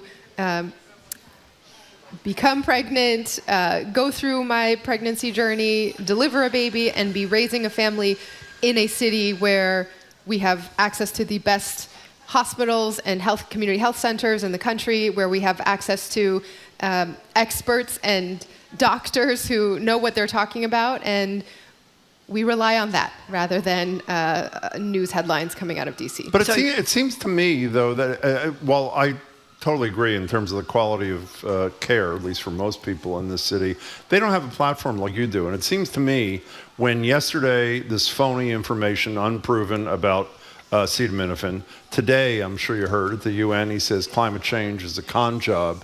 It seems to me that local leaders like you have some obligation to try to correct the misinformation. Do you agree with that? And how do you do that? It's just constant and all over from this federal administration. It's from every angle and on every issue. So I think, absolutely, if someone asks me what to do about their child, and obviously, everyone's individual health circumstances depend on what is happening in the totality of the experiences they have, and that is why you seek medical advice and treatment from those who are trained and prepared and ready to understand the totality of your circumstances, not from any politician or not from anyone who holds himself out to who has somehow obtained this position that is being used in this way. It's too much to try to correct at any given moment. And so I focus on what we can do locally, which is strengthen our healthcare infrastructure. We've actually been putting a lot of resources into closing the gaps between community members who do live in a community with the best healthcare access in the world, but still can feel very disconnected from it on a day-to-day basis. And so we have launched our Live Long and Well Health Equity Agenda, the city's first public health equity agenda that is intended to close gaps in longevity that have been very prevalent across different socioeconomic and racial groups and neighborhoods in our city by focusing on how health is connected to housing and incomes and job security and access to information and being able to be subscribed for all of the discounted programs to save costs and qualify for the access to Medicaid and other programs that for now still exist before the federal government has its way. We have launched new partnerships in that way to keep doing this work locally and to get beyond the headlines and sometimes the false information, the disinformation that is being put out there. People trust those that they know. People trust the organizations that are doing work in the community. And so as of late, our Public Health Commission has been working very, very closely with those community organizations to get resources directly out to our residents. Is any of the money that you're using to work on health disparities federal money? Because as you know much better than we do, Donald Trump says no more money on anything that deals with health disparities based upon race, class, that sort of thing. So the particular new coalitions that we have launched to think about health from the platforms of housing and jobs and access to benefits, those were actually funded with a partnership with the Atrius Health Equity Foundation. They have been supporting a long-time coalition that really came out of the pandemic in Boston of community groups, healthcare institutions, and academic institutions to say, how do we all come to the table together and not treat everything as silos. So that funding actually is from an incredibly impactful philanthropic partnership that we've established. There are, however, $300 million annually of federal funds that the city relies on an annual basis, grants mostly for housing, public education, and public safety. And the sort of individual one-off grants we are evaluating, we work very closely and very grateful to the Attorney General's office for creating the space every week for local municipalities to understand what grants are now in danger, what to apply for, what not to apply for. We have to kind of defend each one of those as they come up. Our number is 877-301-8970. We'll get to your calls in just a minute. Yeah, just one quick thing before we do get to the calls. We've gotten a lot of texts this morning about ICE arrests and detainments, and there have been several in Boston recently, including an East Boston man who had legal status to be here, was arrested on his way to work, held for nearly 2 days at Burlington ICE facility in May. His lawyers alleged, this was reported by WBUR. I'm just wondering, is there anything that you can do as the mayor about this? This is happening in other instances around Boston. We're getting texts this morning about things that happened elsewhere.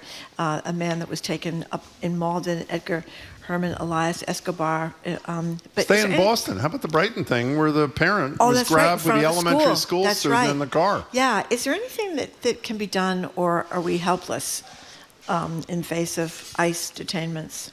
We've been spending a lot of time taking our cues and instructions from the organizations that are working directly with communities most targeted by the Trump administration and with residents themselves. And the number one ask and one of the most important ways to help is to ensure that there's legal representation. When it comes down to individual cases of detainment and whether there is whether there's a pathway to legal status or whether there's justification or not, having a lawyer there working on your specific case is the most determinative factor as to what the outcomes are. And so the city has been working with our incredible legal community and many of the immigrant community serving organizations to try to expand access to volunteer pro bono attorneys in these cases, or to provide more funding that goes directly to legal representation. Also, just making sure that community members have accurate information to know what people's rights are, to know what the law says and what is beyond the law, and to have the access to some of the community side efforts that have been stood up. The Luce Hotline, for example, is a way to vet and report in on the community side actions that are suspected to be from ICE or other federal agents carrying out immigration enforcement. That is a mechanism where we can, where our community partners are vetting to see what is real and what is not real, because we also don't want to sort of spread false rumors of what's happening that can then even create and deepen the fear that community members are feeling. So we're staying coordinated on all of it. Of course, the city, in partnership with the Attorney General, with the governor, and other partners, we are doing the work that's necessary to be ready for any other federal incursions and following very closely the legal cases that have been brought forth and in many cases won when it comes to what the responsibility of, what the authority of local governments is to protect their residents, and how the federal government cannot take over local police departments or militarize American cities because of their own whims. One last related thing. You do a lot of hiring. If somebody, I'll just make this up, if somebody for a major position to lead a department of your government, I don't know, was caught taking $50,000 in a bag. Was it a brown kava bag? A brown, okay. Let's say a Yeah. brown kava bag from two government agents pretending they were business people, and the return for the 50 was an offer to help get them some business with the border security part of the federal government. Would you hire that person? No, I would not hire that person. I hope, I mean, This is Tom Homan, for those who don't know, the border czar, who is attacking you all the time. What was your reaction to that story? And by the way, the Justice Department dropped the charges, of course. Right.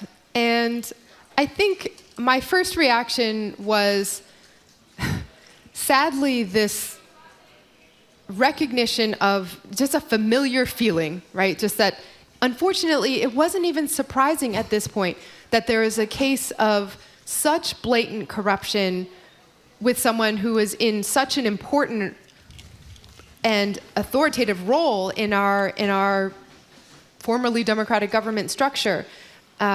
someone who has been saying a lot about what following the law means and enacting harms on community members with holding up the language that this is to follow the law, this is to keep people safe, this is to do the right thing, when in fact, behind the scenes, there's outright bribery and corruption taking place. And I think it just goes to show, this is not, the fact that it was also then swept under the rug or stopped or ignored is a sign of a very familiar routine throughout the federal administration, right? And that starts from the very top. We have a Qatari jet being given as an unconditional gift, as if that's not supposed to create any sense of influence. There are crypto schemes that the president himself has been undergoing to enrich, who knows, himself, his family, others in the orbit, directly benefiting from the official title and position. There have been cases now where major media companies, right, ABC, CBS, have cut deals because different legal hooks for needing an official federal permission to accomplish something that the business needed to be done meant that they could have a say in the company's eventual growth or success or profits, which then resulted in frivolous lawsuits carried forward by the president, leading to settlements where there was some direct cash payment then given with a wink, wink, nod, nod that maybe then the legal processes and the federal processes would move forward. So I wish this were a conversation just about Tom Homan, someone who has whose behavior has already been so shameful, just from the very beginning all the way through, and who clearly doesn't understand the law. And he's been wrong on the law, wrong on safety, wrong on cities. But this is unfortunately a marker of a larger pattern within this federal administration. Let's go to Tommy in South Boston. You're on with Mayor Michelle Wu. Welcome, Tommy. Hi. Thanks, Jim. Hi, Mayor. Tom here. Hello. Calling with regard to by the way, congratulations on the victory on the 9th. Thank you. Calling with regard to the P&G proposed rezoning, the Juliette site, 30 acres. I think they're asking the city for building heights upwards of 30 stories. I think they're asking for a level of housing density that's not in line with what the community is interested in. I'm just curious what the plan is, both yourself and the rest of the administration, to re-engage with the leaders of the community so that they can get their points across. Thank you. Thank you. And thank you. If it sounds like maybe you have been engaged so far, and there's much, much more to come, so many more opportunities for community process to proceed. I mean, Boston is a very built-up city already, right? Unlike other parts of the country where there's sort of wide open swaths of land that can be turned into new roads or new neighborhoods. It is pretty rare that there are parcels or opportunities of this kind of scale in the city. And when it happens then, because they're so rare, because this is the sort of the last chance to fill in certain places with different amenities or assets that are needed for the larger community, we have to get it right. And we have to get it right from not just a next year perspective or even 4 years, 10 years. We have to get it right for a 50-year perspective. This is an incredibly important area for our climate safety and resilience and protecting against the floodwaters that will come in through the 4-Point Channel and right there along the waterfront. And it's also really important as we're thinking about housing goals and transportation access and everything that the nearby seaport has been built up, sometimes without all of the public amenities and infrastructure built in there. So we are nowhere near being done with decision making on this. I have personally not yet gotten all the way into the weeds on what should happen there. I'm starting to process some of the feedback that we've gotten as our chief of planning and others have reported back up to me the results of recent community meetings. But we have to figure out what the arts and housing and affordability components and open space will be. We also have to figure out the phasing of it. So it cannot be just that we end up agreeing to a certain level of affordability or a certain amount of open space, but then everything else gets built first, and then the affordable doesn't come until the end. We need to accelerate and agree on what comes first and in what order as well. Tommy, thank you. You ever seen the movie David Abel made called The Inundation District? Yes. Yeah, about climate and the impacts on the seaport. It's worth people checking out. Tommy, thank you much for your call. Sandy from Roxbury raises an issue on the GBH Daily newsletter that your former opponent raised pretty regularly. And the question from Sandy is, what's your administration's plan for mass and cast? And then in capital letters, Sandy write, details please, Mayor. Mm-hmm. Well, it was interesting because just yesterday, in fact, we got an ask from one of the local news platforms saying, was ICE involved? Because there are far fewer people gathering at Mass and Cast now. So was there some coordination with federal officials? So no, absolutely not. In fact, we have been continuing to carry out the details and the plans that we've laid out for the last several months here, that after building up an infrastructure to finally be able to provide services and treatment for people to get off the street rather than just being pushed away with nowhere else to go. And then after building up the coordinated response so that our public safety officials, public health, and community partners could act all together. And then now, after being in a place where we've established new partnerships for treatment beds on demand with transportation to be able to immediately capitalize when someone is ready and willing to go. And after graduating another very large class of police officers, which allows for our staffing levels to be where they need to be on the public health side, 24-hour response, as well as on the public safety side, we are now at a point where we're able to see some of the results. Now, every year, the challenge looks very different at Mass and Cast depending on what season we are in. And as the weather becomes colder, it looks different than when we're in the height of summer. But what our numbers do tell us that we've been measuring very carefully is that the partnership with the Gavin Foundation, where we have funding to set aside beds, knowing that we will need them, rather than an individual having an interaction either with public safety or public health and deciding that they want to seek treatment then, but then having to spend the next several hours identifying a bed and calling around to every location, and maybe the individual has changed their mind by the time that opportunity actually is open. Now it's on demand and it's available and ready to go. And so we have now had several dozen people take advantage of that opportunity, and it's a big challenge. It's a national challenge with the opiate crisis that cities everywhere are trying to deal with. But in Boston, it is of a scale that it is a manageable challenge. And we've already helped hundreds of people access treatment, housing, job counseling, and really are living their lives in recovery now. Of course, several hundred more people have arrived, and people every day continue to arrive in Boston needing services. But we're getting to the point where we're able to, I think, see where balance might be possible with the increased visibility and presence of our public safety involvement, with the increased resources around public health and treatment and recovery, and then with this critical component of being able to deliver that instantaneously rather than having a large gap and delay. If you talked, there was a woman who owns, I forget her name, who owns a restaurant, I think it's a Cuban restaurant, who testified at that hearing in the beginning of September.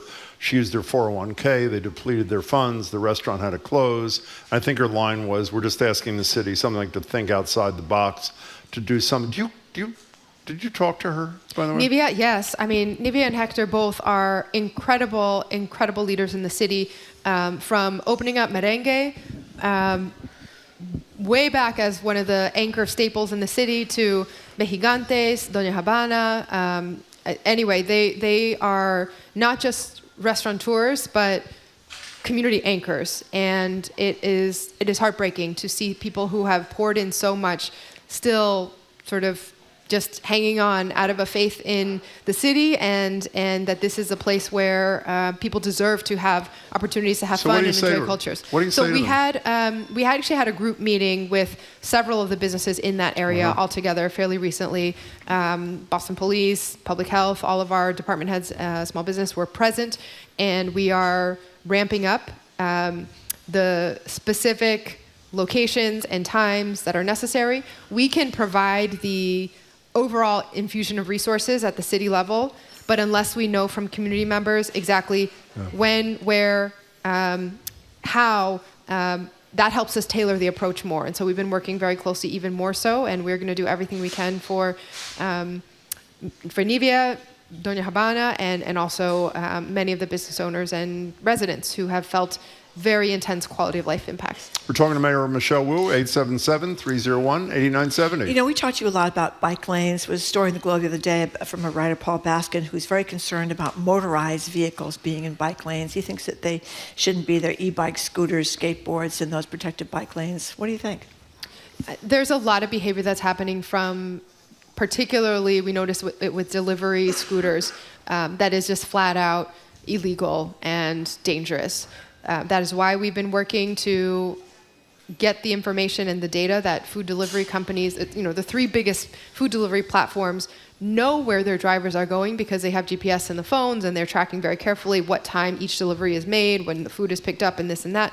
And the pressure that is put on to make those transactions as quickly as possible probably is some of the driving force behind why on any given day, you can see them going the wrong way down the road or driving on the sidewalk, etc. Our streets need to be safe for everyone. And even as the larger sort of technology and economic environment puts more pressure on the instantaneous and the ability to get what you need right away, we have to design our streets so that they're safe for, some people call it the 880 range, for an 8-year-old and an 80-year-old to be able to cross and get around. Yeah, should they be together, though? Should the scooters be in the same place as the bikes, or should they be, I don't know how you would do that. Bikes, scooters, cars? Well, even when you just talk about bikes, the details now are starting to flow together because we've actually, just from city government, been putting more into making electric bikes available. They provide a little bit of boost, and so when it's if you haven't been on one before, when you start to pedal, you kind of get the extra momentum, and then when you want to slow down, you stop pedaling or you brake. But that has made it possible through our Blue Bike system, through the bike share network. The electric bikes that are part of that network, they're slightly different rate, but still very accessible and affordable is the goal. And this will allow people to go much longer distances in commutes. We've heard directly from members of the disability community or for seniors that this is what makes bike riding actually possible and feasible, just to have that extra boost. It would allow someone who, maybe recently had a baby and is trying to do bike to work day and isn't quite in shape since then. I went in this last year on an electric bike, and that made it possible to go all the way from Roslindale downtown. But those go faster than a standard bike. So fewer scooters would be the idea if you had more electric bikes. But they're all sort of, I think the question, and this is probably a larger statewide question, but having some kind of speed limit no matter what, right, for whatever kind of vehicle it is, even otherwise, if you start to distinguish between different kinds of vehicles, then you'll get, is this a bike, is this a scooter, it's able to go fast, it has some power to it, but I think setting some real standards around who's using it, and what the appropriate speeds and behaviors are, that's where we should be. Let's take one more call before we take a break. Nathan in Dorchester, you're on Mayor Wu. Welcome. Hi, Mayor Wu. This is Nathan Bishop from Dorchester. Hello. Yesterday on Wales Street, my vehicle was stolen from me in broad daylight, and I called the police, and they said they couldn't respond to it and to instead come to the station and file a report. In the process of waiting for an Uber to the police station, I saw a notification on Citizen that there was a wreck on Talbot Ave. Opened it up, saw it was my car totaled on Talbot Ave with all the airbags deployed. And I ran over, and Boston police was there, and I asked if they had seen the suspect, and they said they did, but that they were not allowed to give chase. And yesterday I felt a little let down because not only did they not respond while the crime was initially unfolding, they didn't chase the suspect because they claimed that they weren't allowed to. And so now I have a totaled car, and I feel unsafe in my neighborhood with my pregnant wife here. And I've been vocal to you one-on-one in the past and through other channels of how I felt that BPD is not responsive in Dorchester, that they don't respond while crimes are unfolding. And I'm wondering what your plans are to improve that, and I don't know, maybe have someone follow up to maybe see if the suspect can be caught. Yes, I'm so sorry, Nathan, and really appreciate you taking the time to call in and share what happened so that we can learn from it. I actually just was running over late because I was in a meeting with the police commissioner, so I'll follow up directly to see what the latest is with this particular case, and I think I know how to reach you, so I can follow up also just to understand what else we should know about in terms of what happened or didn't happen with the response. I'll say big picture, the needs that we are, that our police department is having to respond to is growing every day. If you look at, for example, 911 call volumes, the number of calls that have come in have continued to increase very, very significantly. Some of that is population driven, but even greater than the trend in population growth is the frequency of calls. And we love that. That is a good thing because that actually shows that people trust government and believe that there will be a response when they need help. Otherwise, the worst thing is if people disconnect and don't call at all because they believe it won't matter if they call.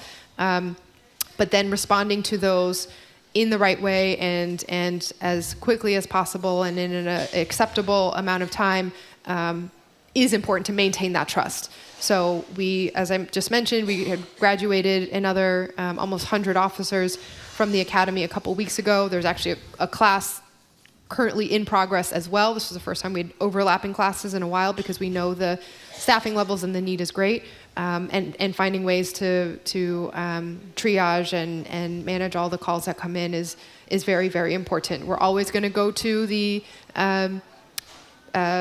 most serious calls as defined in one way or the other, but the feedback is also helpful that sometimes when calls get coded through the 911 system, we may miss things that are actually a sign that this category should be coded a little higher priority in the response, as well as we're always getting feedback on that. So I will follow up on this front, and hopefully we can resolve this and make sure that there's justice served in your case. Nathan, thank you much for your call. Just really quickly, why would the police not be able to chase the suspect? I'm going to follow up on that and understand what they mean. I don't know if they meant vehicular chase or if this was actually the policy or not the policy, so I will dig in on the details. We're talking to the mayor of Boston, Michelle Wu. We're going to keep talking to her to the top of the hour. You're listening to BPR on 89.7 GBH, live from the Boston Public Library and streaming at youtube.com/GBH News.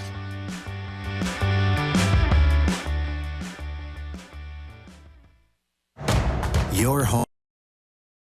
Local news.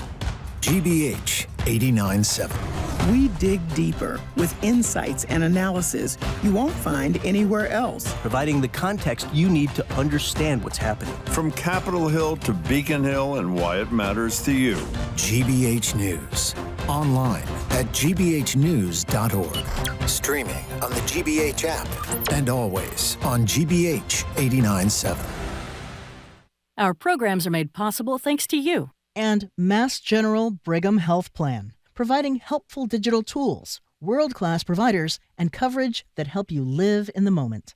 More at massgeneralbrighamhealthplan.org. And Babson College, where students can learn to lead with impact and become a driving force for change. Babson's graduate virtual open house is on October 8th. Registration at babson.edu/gradopenhouse. And Minute Women Home Care, providing senior home care services to families in the Metro West Boston area for over 55 years. Services include dementia care, fall prevention, live-in, and 24-hour care. mwhomecare.com. And Moderna. mNEXSpike COVID-19 vaccine, mRNA, by Moderna, is available.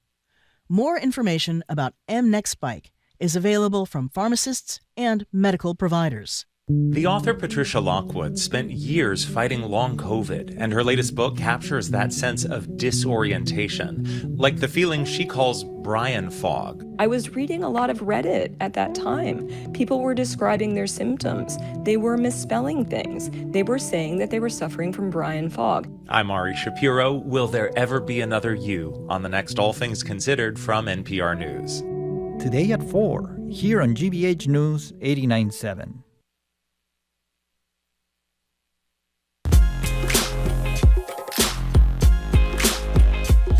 Welcome back to BPR. Marjorie Egan, Jim Browdy. We're live at the library, streaming at youtube.com/GBH News. Mayor Wu is with you until the top of the hour, 1 o'clock from the BSO. Andris Nelson's and Chad Smith. And a week from today, 11 to noon, the governor joins us at the library, obviously for Ask the Governor. If you have a question or a comment for the mayor for the next 20-some minutes, 877-301-8970. The mayor brought us a booklet of some sort. What is it? So the little swag for the month is a collection of poetry by Parker Vincent Alva, who is the outgoing Boston Youth Poet Laureate. And so we now have put out the call for the next Youth Poet Laureate to put themselves forward, or for someone else to put themselves forward. Please, recommendations, applications coming in until October 29th, but just amazing, incredible talent in our city, and we are a hub of arts and culture, and love to highlight and shine on those who are continuing to move it forward. That's great. Thank you so much. There's a lot of poems in here. Is this person, what is the deal with this person? So Parker Vincent Alva is the most recent. They just concluded their tenure as the city's official Youth Poet Laureate. Okay. You got there, Marjorie? So the person you got a lot of poems. But, well, the person is young, though. Youth Poet Laureate. Exactly. I mean, how old? Do you know? I don't ballpark? know. I'm Young. not sure. Young. Okay. Let's go back to the phones in West Roxbury. Janine is on with Mayor Wu. Welcome, Janine. How are you? I'm good, thank you. How are you? Excellent. Okay. Hi, Mayor Wu. The issue with Boston's Transportation Department for the schools. I understand that it's a bit. Hey, Janine, we're going to put you on hold for a second. We'll come right back. Your connection's horrible.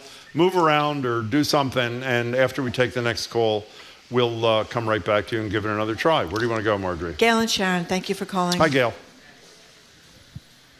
Thank you for taking my call. Sure. I have an unusual statement. Boston is considered the face of Massachusetts across the country and internationally.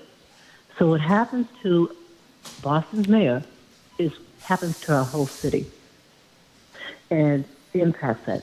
I believe she's doing a wonderful job, and she's fighting for our whole state, just as our governor. And I want to know what people who aren't even in Boston can do to help support her with all the attacks she's under. Thanks, Gail. How about it, Mayor? Thank you, Gail. Just calling in has made my day. I really appreciate that and completely agree that all of our, in terms of the fate of our economy or how we fare with climate change or housing production and all of those goals, for example, we're all interconnected, and the families that we take care of are spread out with many, many connections, or people who live outside and work in the city, or vice versa. So I think what I would ask of you and anyone else is to be just as involved in your local communities. There are many things that cities need to do across all of Massachusetts, whether it's relative to the State House or in other sort of key issues around setting housing goals and things that should happen locally. So if you stay plugged in, stay engaged, and also when we have our events here or when we have efforts here, we'd love to have you come in and be involved and help be an ambassador for what's happening. I think my biggest push right now is that all of what we absorb as a tax from the federal government, whether it's on industries like research and life sciences and healthcare, or whether it's directly to our community members and the very identities and lives of our residents, or different grants that are being, anyway, all of this is under the larger umbrella that we're waging a war when it comes to the narrative of who cities are and who gets to decide what safety means. To me and to the people, the people that I meet across Boston, cities are beautiful, amazing places where the fact that we get to live in communities with people who are different from us is what makes our city stronger. And it is coming together across our differences, learning to work together, finding common ground that in fact drives creativity, innovation, and all that has made our city special for nearly 400 years. And so it can be, especially if you may not live and breathe Boston every day, sometimes what you read in the Globe or other outlets picks at different things that are happening. We want to get better every single day, but last year, Boston had the safest year ever on record, right? The number of homicides that the city recorded was far and away the lowest of any major city nationally, and the lowest that we had seen since we started recording data 70 years ago. Throughout that entire time, the Boston Globe didn't even write a single piece, and to this day still really hasn't delved into how that happened, right? What are the things and the partnerships and the ways, even this past July, just a couple months ago, when we're used to many cities around the country kind of gird up because the summer tends to be the time where we need the most violence intervention efforts. People are out and about, and that is when we sort of brace for the tragedies that happen and things that we need to work harder on.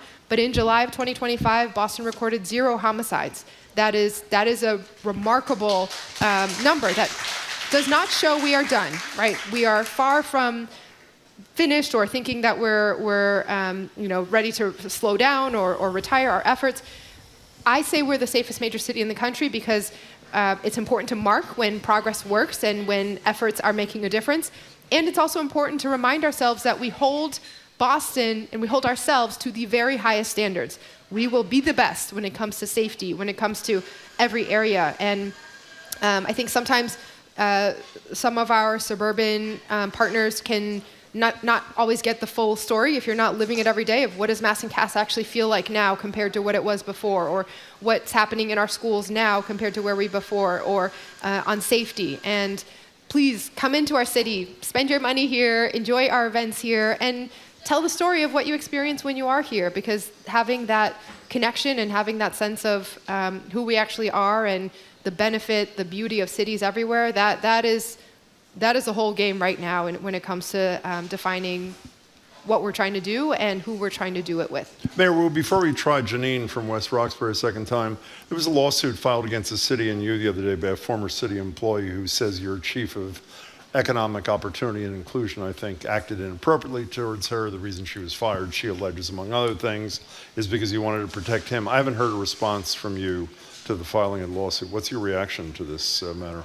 So anytime there is a lawsuit, we take that very seriously and we'll go through all of the specific steps to make sure we're answering that fully and thoroughly in the court process.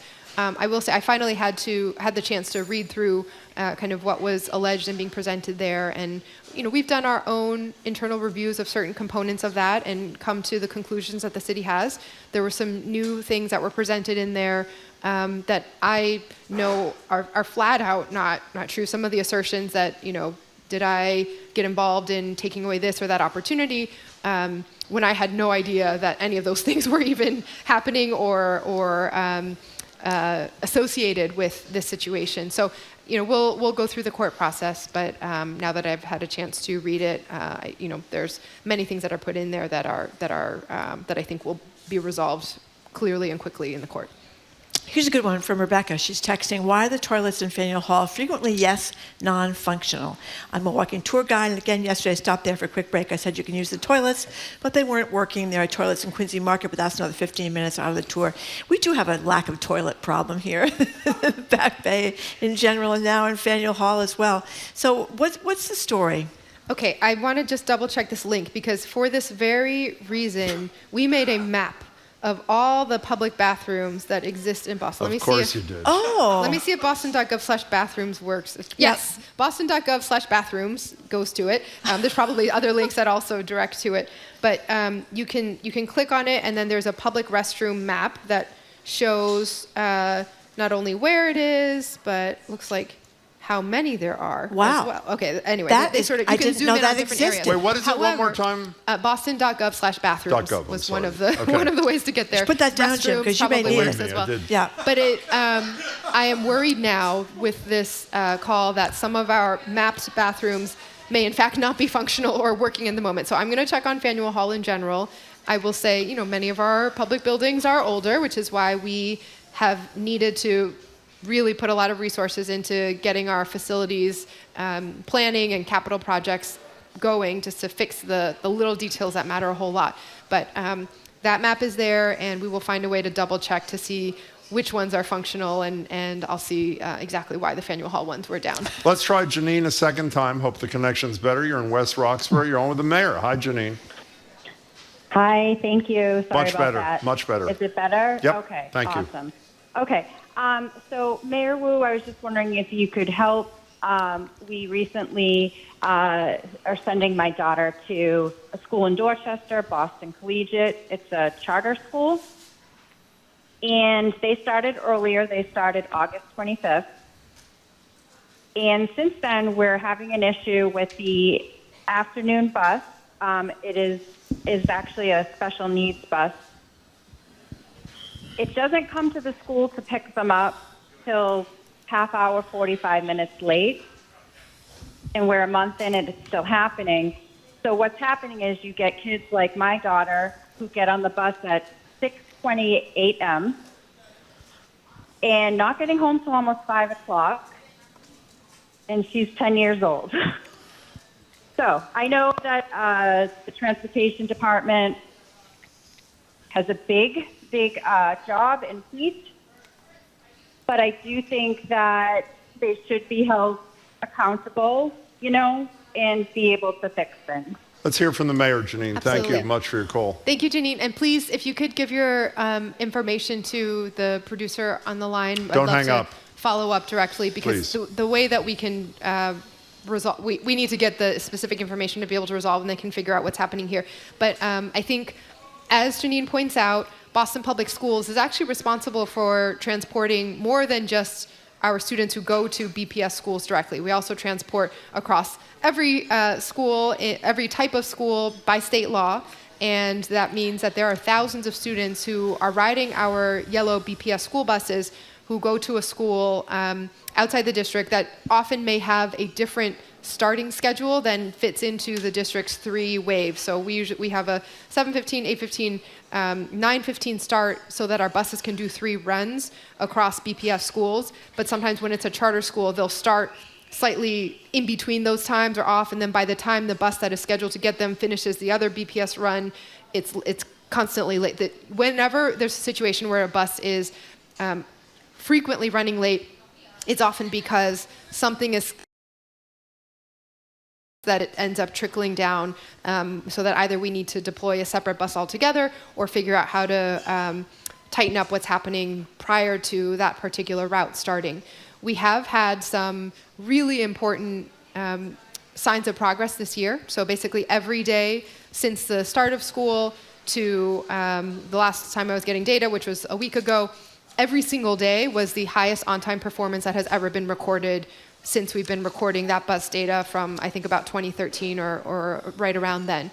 A lot of that has been driven by our new technology platform. So last year, we instituted for the first time a real-time GPS mapping platform that also is an app where families can get real-time information about where their students are. Just like when you're taking an Uber and you can see exactly when you're predicted to get dropped off or when the car will get to you, families now have that information to track their students getting on and off the bus.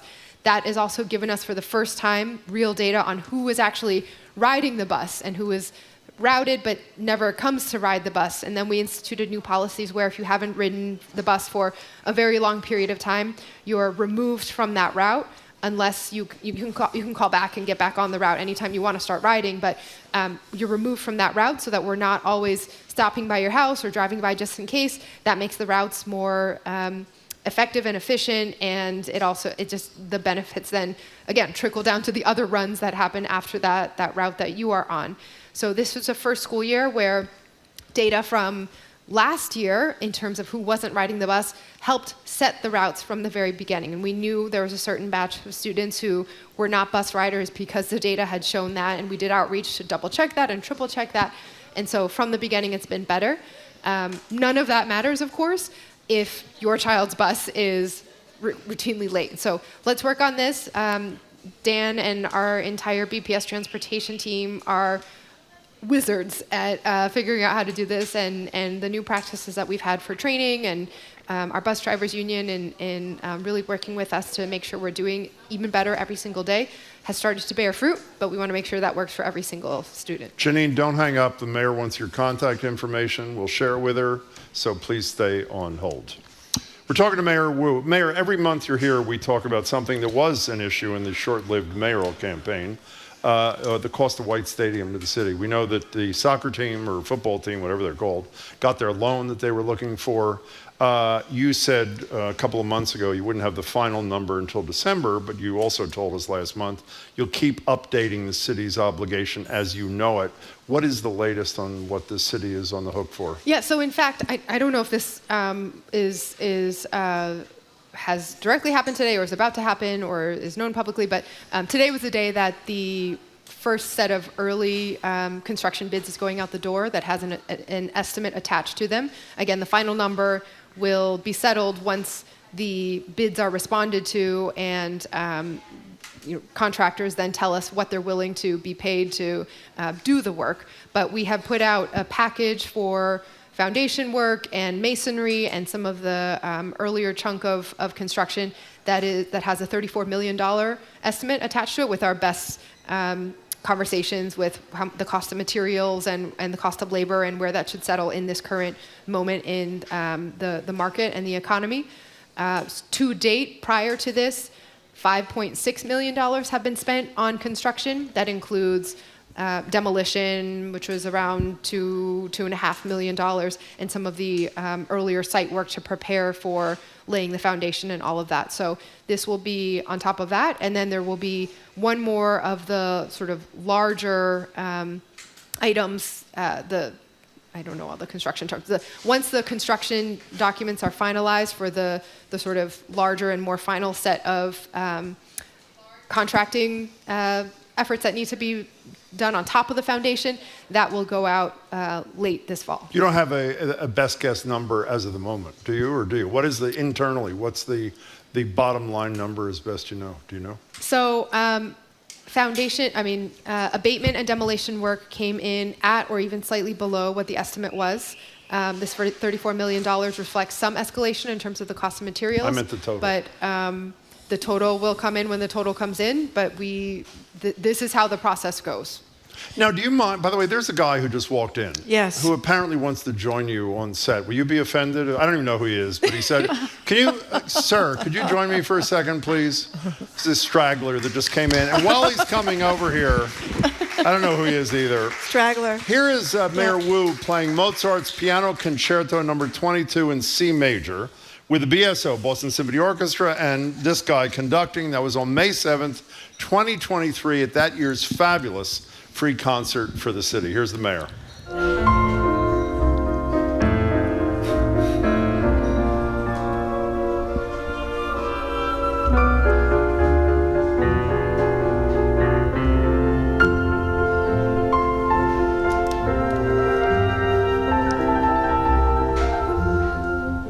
Okay, I was there. This is Andris Nelson's, obviously, music director of the BSO. Now, Andris, I was there that day. I have my layperson's opinion. She's not bad. How is this woman as a piano player? Oh, wonderful. That's it? Brilliant. Is she brilliant? Yes. I think she has a big heart, and we can see it, when she plays piano, when she is acting as a mayor. She has a big heart and big. She wants things to be in the right order, and the playing is such a sweet, amazing. Anyone could be sitting up there at the piano, and with the BSO backing you up, it'll sound good. So. Were you nervous that she'd be no good? No. Why not? I was nervous that I would not be able to do your job, to accompany it in a proper way. So. And you told us that you were terrified. Is that correct? I was terrified. My heart was pounding in my chest. I have played piano since before I could remember life not playing piano, and that is it's always been my personal way to feel who I am as myself, but it was never a public thing, right? I've never played at that scale before, and to do it as a shared experience, the artists and musicians that we have in the city, give their all, and that experience of live music, you can't create, that doesn't capture, the recording doesn't capture it, or a video doesn't capture it. It is truly sitting there in the audience, feeling what everyone is feeling, hearing what everyone's hearing. There's nothing like it. And so we are so lucky. Congratulations on a great opening gala, and much more that we will enjoy this season. Andris is not leaving. The mayor is. Mayor Wu, thank you so much for your time. Thank you very much, Mayor Wu. We've been speaking with Mayor Michelle Wu. She'll be back again next month. Coming up after the 1 o'clock news, the Boston Symphony Orchestra's Andris Nelson and Chad Smith are here to kick off celebrating 125 years at Symphony Hall. This is Boston Public Radio, 89.7 GBH Live from the Boston Public Library.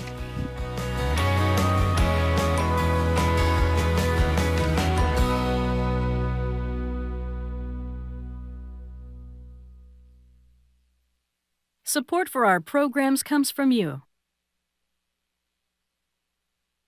Support GBH and unlock the best of NPR and PBS, all bundled in one. With the GBH Super Bundle, you'll get NPR Plus and GBH Passport. So give a little, get a lot in return. Learn more at gbh.org/superbundle. Support for GBH comes from you. And Rockland Trust Bank, committed to helping individuals and local businesses work towards their financial goals by providing financial advice and resources.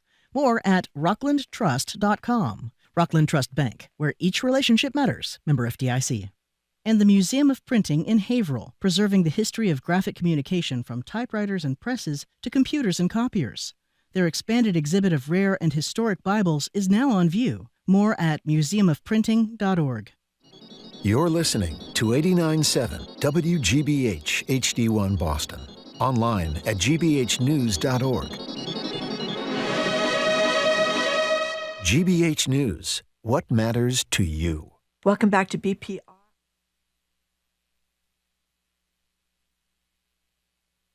I'm Jim Brady, head on Hour 3 of BPR, live from the Boston Public Library. Boston Symphony Orchestra's Andris Nelson and Chad Smith on celebrating major milestones for the VSO and Andris, including 125 years of Symphony Hall. I'm Marjorie Egan. Then we'll end the show with our shoes off. According to the Washington Post, your outdoor shoes carry all sorts of germs and bacteria. Do take that into consideration when coming home. Do you leave your shoes by the door or drag all that grime and dirt through the house? Germs be damned. Shoe etiquette and you. Call or text next on the third hour of BPR 89.7 GBH, live from the Boston Public Library.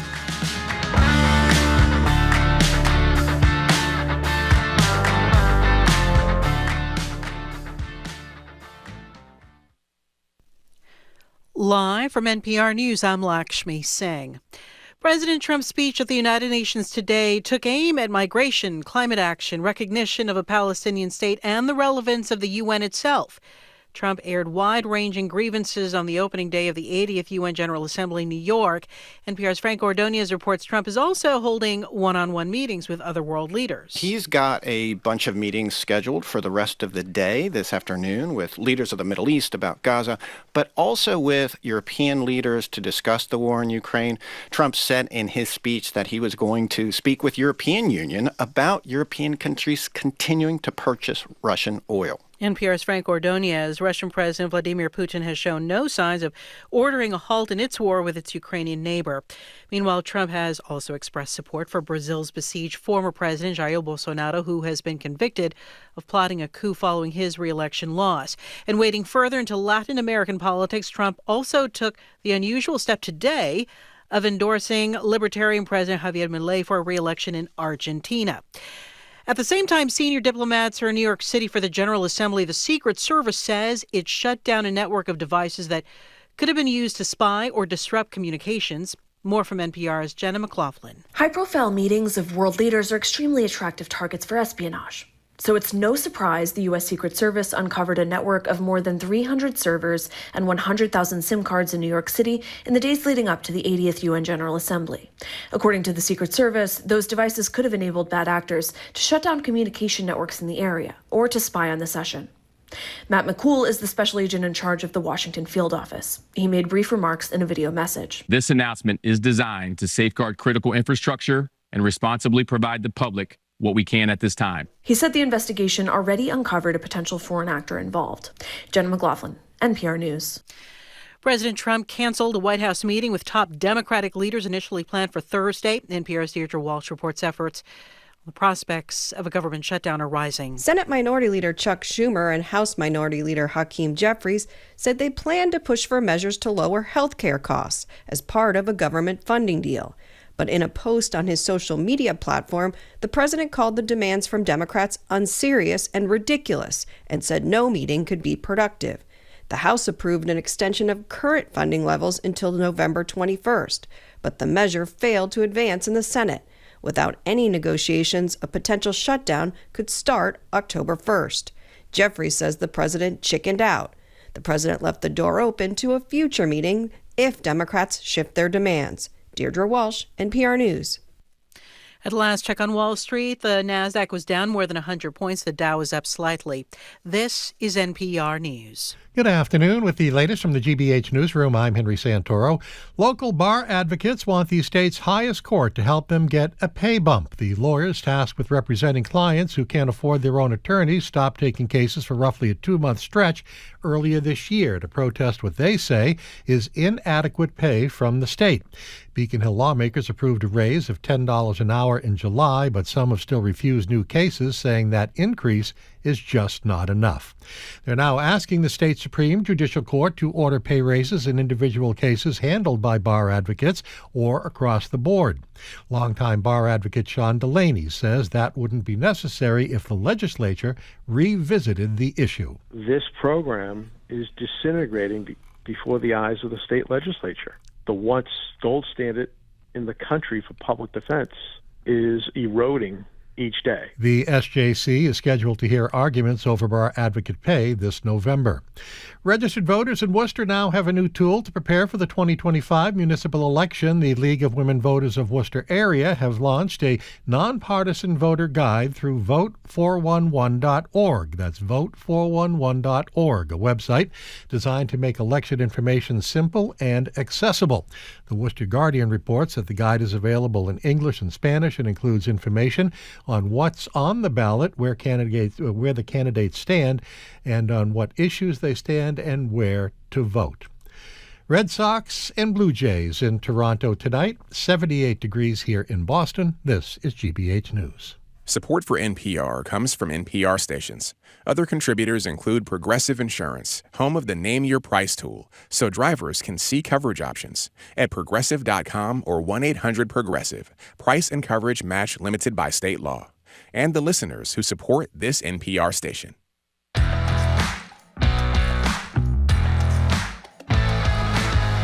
Welcome to hour number 3 of Boston Public Radio. Jim Brady and Marjorie Egan. We are broadcasting live from the Boston Public Library and streaming at youtube.com.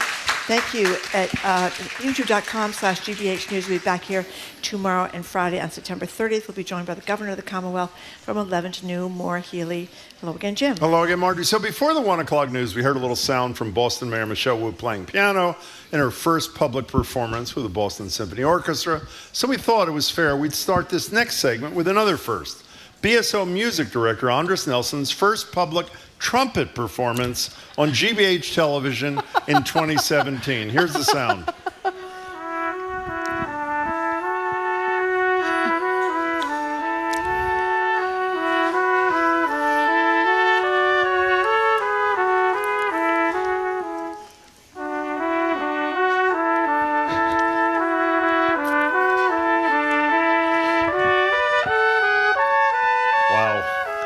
That was beautiful. He was playing with the great Tom Rolfes from the BSO. We're joined now at the BPL desk by Andris Nelson. He's the trumpet player and music director of the Boston Symphony Orchestra, and the organization's president and CEO, Chad Smith, as the BSO celebrates its 145th season, tying in its programming to the nation's 250th anniversary and Symphony Hall's 125th anniversary next month. Go to bso.org for more information about all this, tickets to concerts and more. bso.org. Chad and Andris, it's great to see you. Okay. Thanks for being here. Okay. Thank you for having us back. Right. It's delighted to be here. So, Chad, Jim put about the mayor's performance of the second movement of that Mozart concerto. What do you think of Andris' trumpet playing? Could he make Look, maybe the last row of the horn section of the BSO? 100%. As a former trumpet player myself, Really? right? Like I played in high school and in college. No, that is some serious trumpet playing. That is I was serious. going to turn this to you and say, like, how would you rate it? Oh, God. He's too humble. Don't ask him. You were No, it's- terrified that night too, weren't you? Yes. It was great. Terrified with Michelle Wu, It was terrified. a thrill to be there. Okay. So tell us about the 125th years of Symphony Hall, Chad. Well, look, it's kind of extraordinary to think about, particularly as we stand in this building, this McKim building, which was built in 1895, the Boston Public Library. The Boston Symphony Hall was another McKim building built in 1900, and these have become foundational buildings in our city, and they represent this aspiration of Boston to be, at that time, one of the truly great cities of the world. And I think that we can all say that Boston has lived up to that aspiration, certainly with this building and with Symphony Hall. The short answer is that I'm biased, but I think that there is no finer space in the world in which to hear orchestral music. Why is that? Why? I think when our founders got to building this building, they got a lot right. Certainly the architects were extraordinary, but one thing that was really interesting is that Boston Symphony Hall was the first symphony hall in the world built using acoustic science. There was a Professor Sabine over at MIT that was engaged in 1900 when Symphony Hall was being built in this nascent science of acoustics. And so you see there was science applied to what would make a great space for music. Well, you have played, Andris Nelson, in some of the great halls all around the world. So when we talk about acoustic science, what does that mean? What makes the acoustics so good at the BSO? The walls, the ceilings, the floors, the chairs? What is it? Well, I think that what makes the hall spectacular or special is actually the atmosphere. It's what is the air,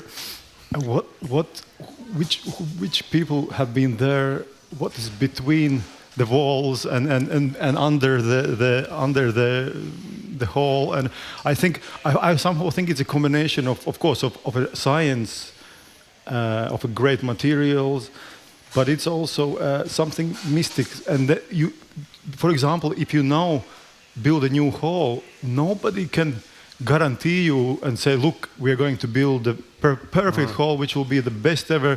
There is always this moment, like when you perform the music, of surprise and of mysticism. And I think it's also to do with what happens in the hall, because the ghosts of these composers are there, and the audience are being part of creating this. Being sitting in the hall, creating this sound. Of course, it's about a great sound, about great the string sound or the brass or wind instruments. It's just hugging you, and it's just some mystical thing as well. But it's also, a symphony hall is quiet unless there are extraordinary musicians on stage and conducting it. And so part of the great thing that makes Symphony Hall so special is the Boston Symphony and Andris. It is the biggest instrument that our orchestra plays is Symphony Hall. Did I read, I think October 15th is the 125th, is that right?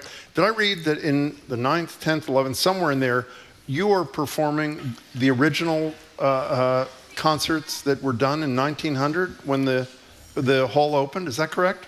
Is it the Beethoven Solemnis? Beethoven Mrs. Solemnis. You just found out about this just now when I just told you, or what? No, I'm surprised. I knew it, but thank you for reminding me. How exciting is that? Doesn't that so connection? exciting. Doesn't that feel great? So after 100 years after we performed this amazing piece, which is as Beethoven's spirit, Beethoven's idea of humanity, of brotherhood. It's also very symbolic that in these times that this piece, and later on we're performing Beethoven 9th Symphony, which is again a new tradition to perform it in Tanglewood, but new tradition to perform it now every season also here in the Symphony Hall, and to bring these pieces which are icons of humanity and of bringing people together and being joined. And It's interesting. Beethoven is such an important. There's no escaping Beethoven in classical music, and nor would you want to, right? It's almost like all roads lead to Beethoven, and all roads lead out of it, and it's the one name that is embedded in the ceiling of Symphony Hall, and so our founder, Higginson, who was a retired major in the Civil War, came back to Boston and said, "I want Boston to have one of the great concert halls in the world." To rival, at that point, the European centers of classical music. And he said something very special. He said, "I want it to be a building where we open wide the doors and we welcome Boston, all of Boston, into Symphony Hall and into the work of the Boston Symphony." And I think for 125 years, Boston Symphony Hall has been doing that. The Missa Solemnis is an interesting piece. It is, when we performed the Missa Solemnis in 1900, Beethoven had died 73 years earlier, right? They were closer to Beethoven than it's a remarkable thing.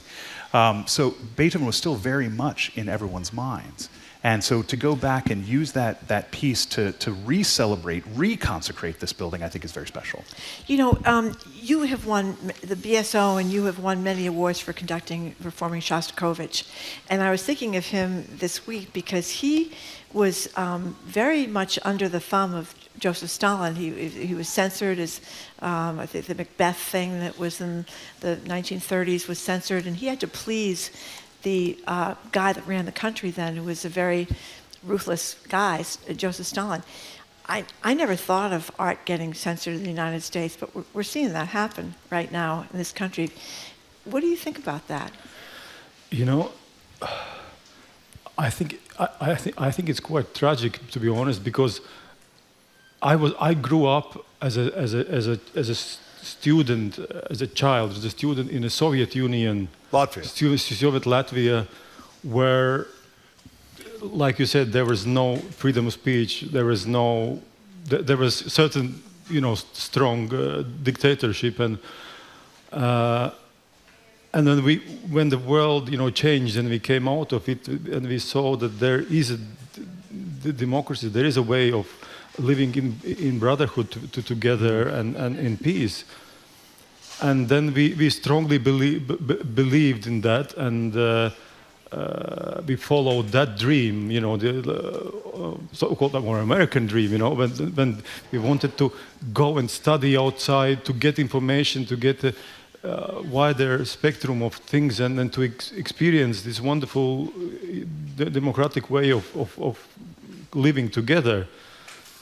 And yes, when we started to perform Shostakovich symphonies, which has so much depth into this censored way of because he couldn't write what he wanted. He was checked out, and he found this language of writing that he could fool these authorities, and he has a lot of this irony and sarcasm, which some people thought, oh, it's a joy, but actually it was so sarcastic, and he found a way to fool them. When we started to record, we thought it would be more like a historical evidence and a great genius music, but when we came to the final and performing the complete symphonies here in Boston, some of them here in Boston, then in Leipzig in a festival, Shostakovich Festival, we were all in tears in so many occasions, because what those symphonies expressed, we see so much what happens today, and literally people were in tears and afraid, and never would believe that anything like that could be possible. At least, there are countries where the dictatorship has been regular, and that's terrible. That's the killings, but you would never think that the countries who are have given an example of a democracy and of peace, and of making or bringing the peace, or of fighting for peace, that they will turn a back to this quality and humanism. So I think this is a little bit shocking. I'm convinced we need. I hope I will not be killed, after this. But we need to fight, and we need to fight with what we can with music. So you through your wonderful program and everyone to that humanity, peace, brotherhood, compassion, love, forgiveness. That's the qualities of human being, and that's we really it's really sad, but I think also the feeling like it felt like me as a student when Latvia started the independence. It was this unity together to believe in something, and I think we can't lose. We should believe, and there is in the future, and there are so many great things in life which. And then we looked in Boston. I mean, you have we have amazing orchestra, fantastic orchestra. We have such an amazing sport team. We have education, world class. We have medicine. We have a wonderful. Whatever we wonderful. Are, exactly. By the way, you speak as beautifully as you conduct, I should say. You really are otherworldly. You know, we're talking to two of the leaders of Victor's, Andris Nelsons. Go to bso.org to get tickets, find out everything. You were celebrating, correct me, the best of America, and as we approach the 250th anniversary. A couple of weeks ago, we were lucky enough, Keith Lockhart was here, your colleague, and Mandy Gonzalez zoomed in, and then she did her buddy Lin-Manuel Miranda's. That was during the opening week, right? Yeah, that was just this past Saturday. How was that? It was extraordinary. I mean, it was the first new program around really centering Lin-Manuel's music, and Mandy premiered it here in Boston, and with Keith and the Pops, and it was one of those nights where it was all of those great tunes and hits and anthems from the pieces of theater and movies that we've come to love from Lin-Manuel, but it was also some deep cuts going back to some of his work in the early days as a composer. But it also was a way for us to really help launch one of the initiatives that we have this fall, which is looking at the music and musicians of Puerto Rico. And on our opening program on the Concert for the City, a program that really features with Keith and with Thomas Wilkins, and of course with Andris and the BSO, we also opened the program with a work by Fabiola Mendez and her band, a Puerto Rican musician based here in Boston. And so over the course of the next month or two, we're looking at that music and musicians from that island, and how it continues to be an inspiration today. Where the BSO and IBA, the Puerto Rican service organization based in the South End, are co-presenting the Puerto Rico Symphony Orchestra in Symphony Hall in November as the culminating event. So, that was just the beginning, and that's a way that that Andris was really thinking about how we open our season. That it's about centering this great orchestra, the Boston Symphony, but also reveling in the remarkable music making that exists outside of our walls too. How are you two doing together? He's the best. For those who don't know, Chad is relatively new. 2 years? How long have you been here? 2 years. 2 years, like this week. And 12 for you? 12, 12. yeah. So are you really getting, I mean, this is a pretty critical relationship, right? Yeah. Do you really like him or not? I do like him. Do you like him? I like him, yes. You do? Okay, I just want to be clear. And you're working together, okay? Yes, I think we're working as a team, and exactly. and the whole team of BSO, and it's a big team, and we want to listen, to be open to listen to each other, and also to be listening and to be democratic, and share the opinions, and exactly. And that's what this country also is. I think is. And it allows us to do things like, we have this amazing tradition at the Boston Symphony. It goes back 145 years this year. And the Boston itself, our communities are changing. And we as an organization have to both lean on that remarkable tradition and recognize that as one of the leading arts institutions in our community, we have to change too. And so that's been the fun of it. That's been the fun of kind of like balancing that sense of tradition with where we're going. This is like a religious experience. By the way, Fabiola Mendez was on Live Music Friday with us in September. She was, I forgot, she was spectacular. Yeah. John, I think in one of these stories you talked about seeing a lot of young people with kids and stuff up in the lawn at Tanglewood this summer, which is really kind of neat because the kids can be bratty and run around. It doesn't even really matter, right? You said that. I said they were perfect angels on the lawn. That's right. No, but there was a wonderful article in the New York Times that came out at the end of August, and what was interesting is the writer brought his kids out to Tanglewood, and then spent a lot of time really understanding the history. And what's been remarkable about Tanglewood is it's a remarkable campus, and it's been the home of the Boston Symphony for 75 years. But it is a place where kids and families can come and celebrate and listen. Right, it's a little less formal, right? Yes. You can sit out on the lawn, and if your kid is rustling around a little bit or wants to get up and run, back and play with some instruments, they can do it. They can do it. It's but great. It's been this place, I think, that has really welcomed families into music making in a very, very special way. And I think we're also looking at how we continue to bring that work and that ethos here to Symphony Hall too. How many people here have been to Tanglewood? Raise your hand.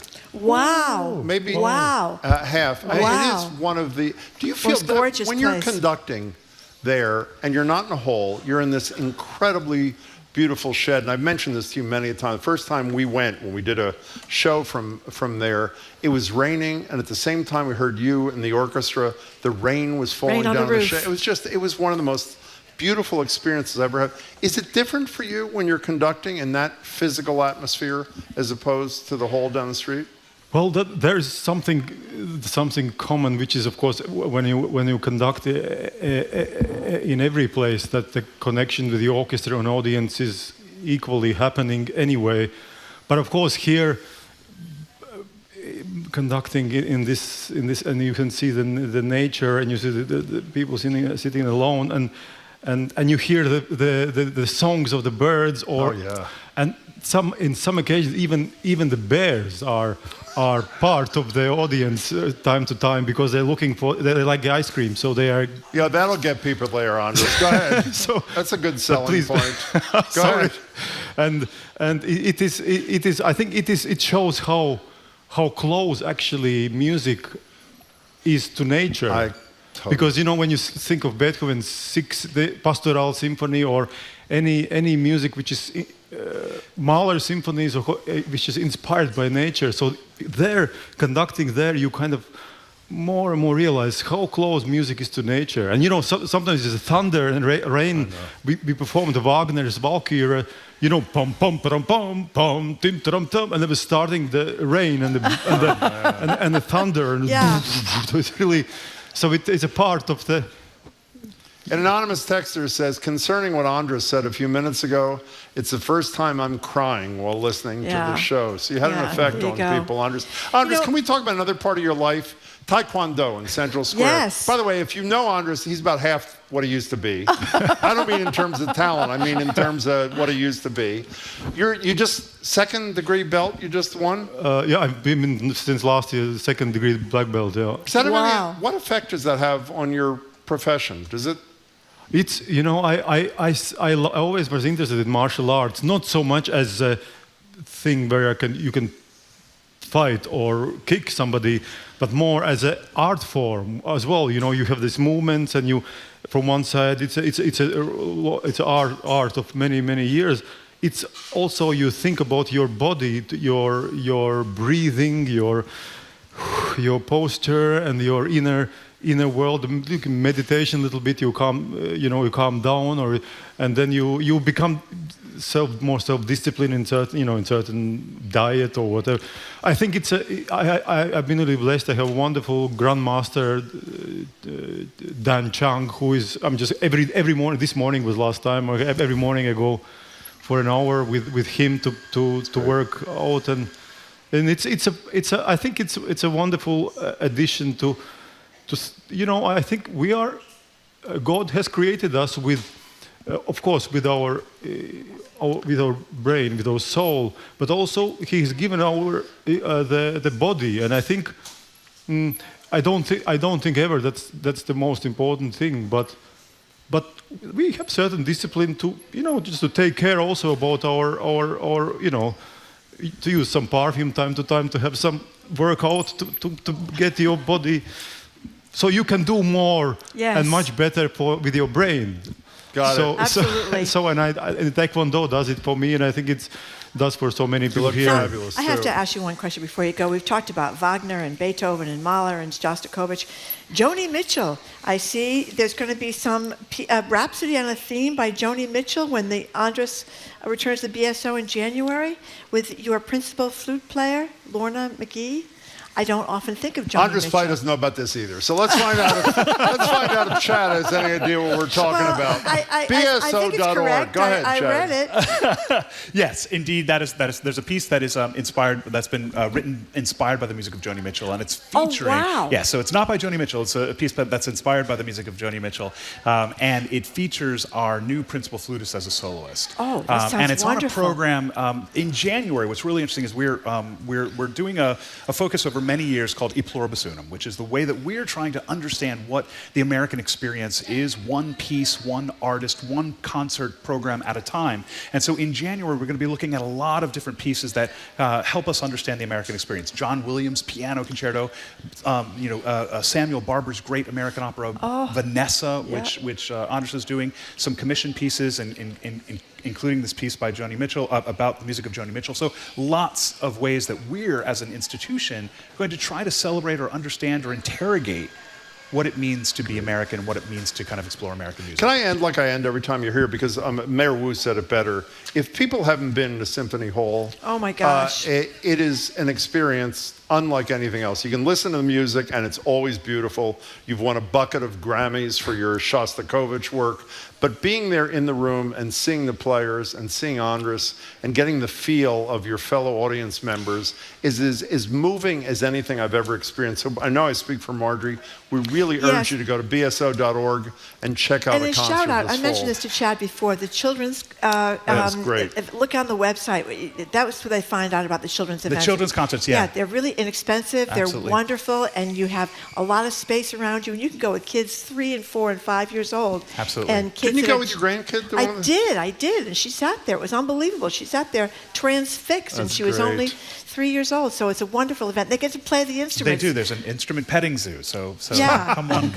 It's great. We're thrilled to see you both. Thank you so Good much luck for in the coming fall. in. Hope to see you again soon. Thank you so much. Thank you so much. We've been Thank speaking you. with Chad Smith, President and CEO of the Boston Symphony Orchestra, and Andris Nelson's BSO Music Director.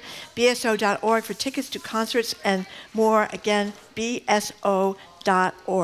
Okay, coming up after this quick break, another awkward segue. Always awkward We're going to open the segue. lines to get your thoughts on a question of domestic etiquette. Should you take your shoes off when entering the home?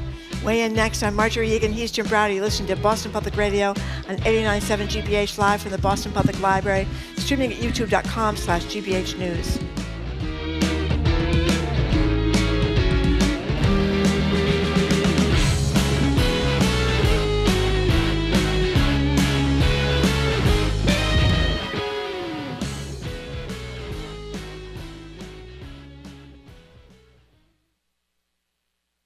The author Patricia Lockwood spent years fighting long COVID, and her latest book captures that sense of disorientation, like the feeling she calls Brian fog. I was reading a lot of Reddit at that time. People were describing their symptoms. They were misspelling things. They were saying that they were suffering from Brian fog. I'm Ari Shapiro. Will there ever be another you on the next All Things Considered from NPR News? Today at 4, here on GBH News 89.7. Our programs are made possible thanks to you. And Speakeasy Stage, presenting Primary Trust, the hilarious and heartfelt Pulitzer Prize-winning play about friendship, kindness, and the possibility of starting fresh. Now through October 11th. SpeakeasyStage.com. And MIT Sloan Executive Education. Their non-degree executive courses are led by MIT Sloan faculty and are designed to provide a targeted and flexible means to future-proof your business and career. Executive.mit.edu.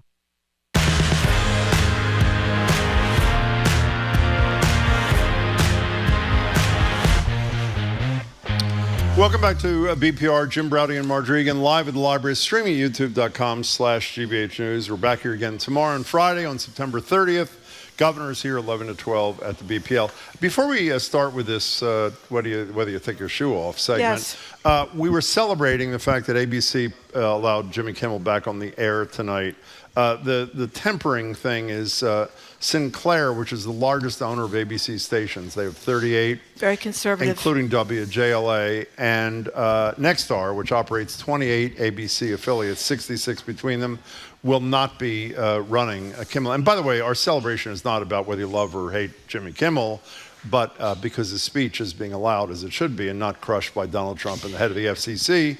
So that's tonight, but more than 20% of their local affiliates will not be covering. Nexstar is trying to make that deal. They don't want to annoy anybody in the Trump administration. And I'm sure this annoys the Trump people very much that he's back on the air. And Sinclair has a station, WJAR in Providence. Yeah. If I'm not mistaken, is Sinclair, so that means people in Providence are not going to be able to see it on their local station, which is kind of too bad. In any case, it's probably not surprising many of our listeners know that our shoes are dirty. We walk through tiny particles of you-know-what and dirt all day long, and studies have found that things like E. coli and MRSA are commonly present on the bottoms of footwear. But it seems like everybody in America at least has a different shoe policy for entering their homes. Some people remove shoes for cultural reasons. Some do it for hygiene. We want to know what you do and how you have your guests behave when they get there. 877-301-8970, call or text. Shoes on or off inside the house. My shoes, I should say, Marjorie said this to me this morning, are probably less dirty than everybody else's because I rarely venture outside of Inman Square in Cambridge. So the chance for cross-contamination is quite small. What do you do and how do you navigate the unknown of going to someone's house for the first time? If you're a woman in heels, someone mentioned in our meeting this morning, do you risk going barefoot and having all the other dinner guests see your naked feet and toes? 877-301-8970. What's your shoe policy? I didn't have a shoe policy. Everybody's been wearing their dirty shoes in my house for quite some time, including myself. I didn't realize this is such a thing. But a lot of people are saying, here's one that says no shoes in the house and no outside clothes worn on the bed. And then Linda from No outside shoes, clothes worn on the bed? Yeah. Because they don't want any germs on the bed Okay, either. go ahead, I'm sorry. And this Linda from, who's formerly of Denmark, now of Warwick, says, I'm Danish, the country of hygge. Hygge, whatever it is. Whatever it is. We always remove our shoes before entering someone's house. So, I was reading about the disgusting things everybody's shoes. I think it's a wonder I'm not dead by now. But you're not dead. That's my whole, I'm with you. I don't ask anybody to take off their shoes. Some people do when they come to the house. And I think it's either out of respect or because lots of cultural traditions are not to have shoes in their house and that sort of thing. Some people, but one of the issues you don't want to see their feet. Well, most people wear socks or something. Well, not everybody wears socks. No, Women don't generally, and certainly they might wear stockings or they might not wear socks at all. I'm not wearing socks. Oh, that's great to see. That's really good to hear. So I would be flummoxed if someone asked me to take off my shoes. So we want to know what your shoe policy is in your house or whatever it is at 877-301-8970. I saw a survey this morning. It's fairly shocking. 1/3 of Americans take off their shoes in their houses and ask other people to take off their shoes. And even more shocking, did you read the Washington Post story we got this morning? Here's what they suggest because of all the shoes. Yeah. They suggest you hand wash your shoes with soap and water. Use disinfectant spray or wipes. How many people wash their shoes in soap and water here? Anybody? Exactly. No, you do not. You're full of it. And nobody does that. And you know what this is? This is not overkill, over scare, for lack of a better expression. I've been going into my house or houses for most of my life, well, all of my life, actually, I just realized. I don't think anything horrible has befallen me or anybody with whom I live. How about you? Well, I did have 3 children in the house that were crawling around the floor. They did make it. We also had lead paint and asbestos. We had a lot of bad things in the house. But it never occurred to me that this is such a big thing. But a lot of people are saying that they do it. That it's gross what you have in the bottom of your shoes and you're tracking it into the house. And I always thought that's why you have a mat. You have a doormat so you can wipe your shoes off before you go in, but apparently that's not taking. It's not enough. We have a lot of listeners who don't agree. Anything goes is on YouTube. Shoes off. We are not beasts. That person says. Patrick watching on YouTube. Socks off too. I let the piggies breathe, much to the detest of those around me. And another anonymous texter. All shoes off. Shower before bed. No handshakes, Jim. There you have it. 877-301-8970. I had no idea this was a thing in this country until I read the stories we read this morning. I didn't know it either. I mean, I've been to people's houses that have asked you to take your shoes off, and sometimes if you have low arches, you get tired more quickly. You do? Well, that's really horrible. Yeah, but in a place like if you're in the Indian, subcontinent or the Middle East or much of Asia, they do. What are you laughing about? Here's a texter who says, I set my shoes on fire after I've been traveling. All those gross airplanes and airports. Well, that's a good point, too. Fran from Acton. What do you think, Fran? Hi, Fran. Hi. Thanks for taking my call. Of course.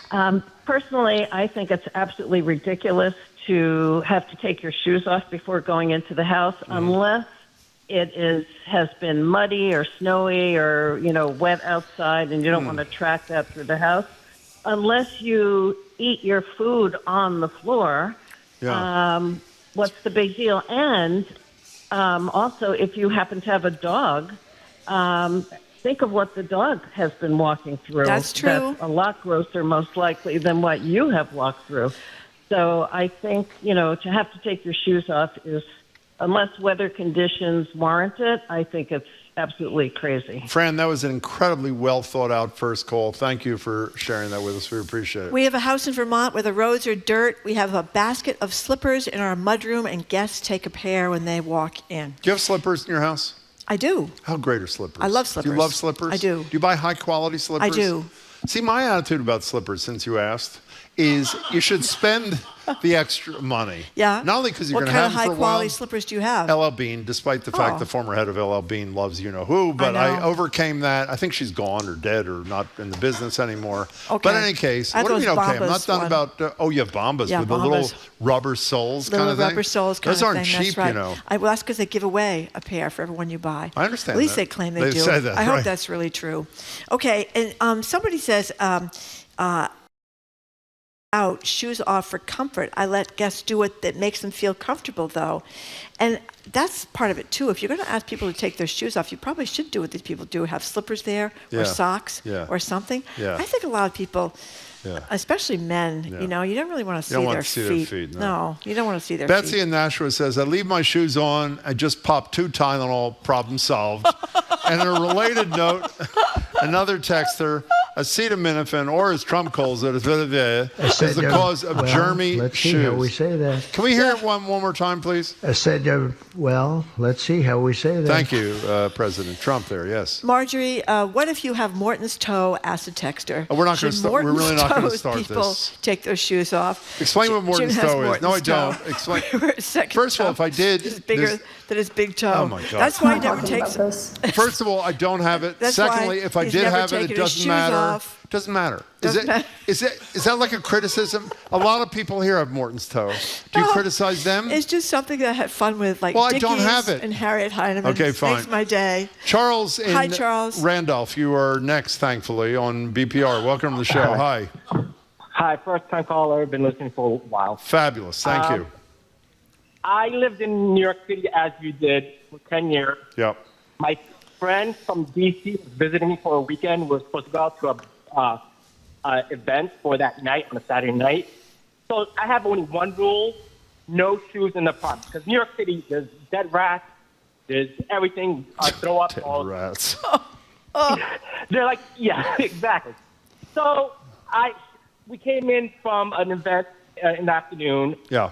She was walking all around the apartment, and I screamed, like, get those things off now. Wow. She started crying, and then she left 2 days earlier because I screamed at her. Well, I mean, I would probably leave too, Charles. You understand that?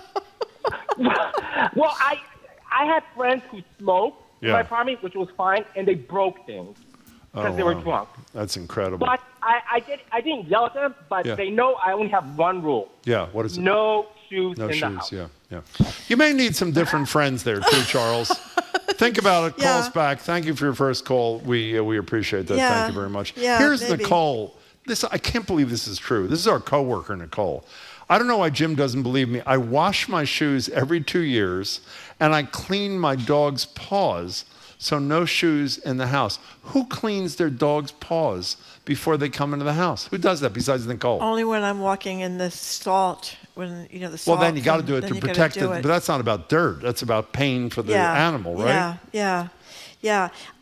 Lots of people are saying that they do this, and here's a real estate agent from Needham who says, I always have the painter booties available for customers coming to look at homes for sale. That's different, though, I guess, maybe. But wouldn't you feel weird? I guess you could put those on over your shoes. Can you put those on over your shoes? Yes, you can, actually. That's not so bad. So here is Manny in Boston. Not only do I take my shoes off at home, I wipe my dog's paws with baby wipes when we come in from the outside. Wow. Don't want the next pandemic to start from my floors and furniture. Is that an overreaction or is that an overreaction? Well, I don't know, Jim. Each to his own, I guess. But a couple of people are saying they have babies that are crawling, and the fact that the babies are licking the floor is upsetting them. So Did you ever have babies in your house? I did. So did I. Yeah, lead paint. They were licking the floors. Dog stuff. And how are they? They made it. They're somehow. good. They're all doing well. I gave them a lot of Tylenol too. Exactly. You got to give them the Tylenol.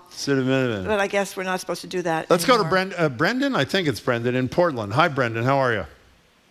Yeah. Hey, good. I have like unbelievably strong feelings on this. Oh, great. Thing. I think. Yeah. I think shoes in the house is potentially the most disgusting, foul thing that anybody can do. I mean, like, think of like when you're out in public and you're walking on the sidewalks and people spitting on the sidewalks and dirt and animal defecation, all that stuff, and you walking in your shoes. Oh my God. And you're going to take that on your floors in your house. I mean, I think walking barefoot in a house is one of like the most beautiful, simple pleasures in life. I could not imagine walking barefoot with all of that schmutz all over my floors. I can't even handle it. It's Okay, so first of foul all, to me. it's Brendan with no D. My apologies, Brendan. Do you think you're like exaggerating the risk of shoes in your house, or you're comfortable with your position? No, I'm very comfortable, and in fact, I would say I am converting people on board. I feel like once you get used to your floors being clean, there's no going back. Okay, Brendan, wait. I have one more question I want to know before about Margie socks. goes. If you wear Okay, socks, go ahead. Do you wear socks or just go barefoot all the way? Well, so I love going barefoot, but I'm typically wearing socks. I have an indoor pair of Crocs that I'm wearing almost all the time. Oh, So okay. there you go. All right, okay. Now, Brendan, let's assume you invited me over to your house and I had my shoes on. Explain to me, how would you say to me that I had to take off my shoes? I would say, thanks for coming over. Would you mind leaving your shoes at the door? Okay, and I would say, Brendan, I appreciate that. I really prefer to keep them on, Brendan, if that's okay with you. What do you say to that? I'm gonna. Is you're a guest in my house? I'm gonna let it slide, but you better believe that the mop's coming out right after you leave. Brendan, you're a hell of a host. Thank you very much for the call. We really appreciate it. Here's Bill from Haverhill, Marjorie. Yep. I always strip naked when I go to someone's house. So A lot of Exactly. people are saying that they leave your pants at the door, all that kind of stuff. They're making jokes about Well, those that. are I think. jokes? Yeah, but this is really making me rethink. I mean, thinking of all the stuff I that's on think the these floor. are extremists. Don't you think so? think? I mean, what do you think of Brendan right here? About Brendan? I mean, he seems Well, like a really nice here's guy, Tina. but really? She says she's an indifferent housekeeper at best with a cat who throws up frequently. But for the love of God, keep your shoes on in my house, which I guess is a good Read point. the top text, Marjorie. I think it's for you. Jim can leave his shoes at my bedside anytime. Love, Harriet. Okay, H. fine. She's texting the show. This is progress. Oh, and speaking of Harriet Heinemann, what do we know about Harriet's feet? Maybe it was the Morton's toe that turned you off. There is like a disease that you suffer from. Maybe you did get a Harriet disease Heinemann from the disease? shoes on the floor. I am shocked by the percentage of people who, I know it's a self-selecting group. Are you not surprised how many people here are into the shoes off kind of way of living? Oh, well, apparently it's a big. We have some sound, by the way. We do? Yes. Oh, from Curb, yeah. From Curb Your Enthusiasm. Apparently, lots of people are really upset about people wearing shoes in their house. So here's a sound from Curb Your Enthusiasm. You're going to hear season 1 when Larry and Cheryl visit Who's the Cheryl, home. by the way? Cheryl is now married to RFK Jr. Exactly. Thank you. Yeah, I can't believe it. Yep. Larry and Cheryl visit the home of former porn star Jill, played by Bob Odenkirk. Oh. And just if you would take your shoes off and right there. Okay. Really? Yeah, just take them off. I think I'll leave mine on. Is that okay? Just take them off. Come on. Okay, well, go on in. Just go on in.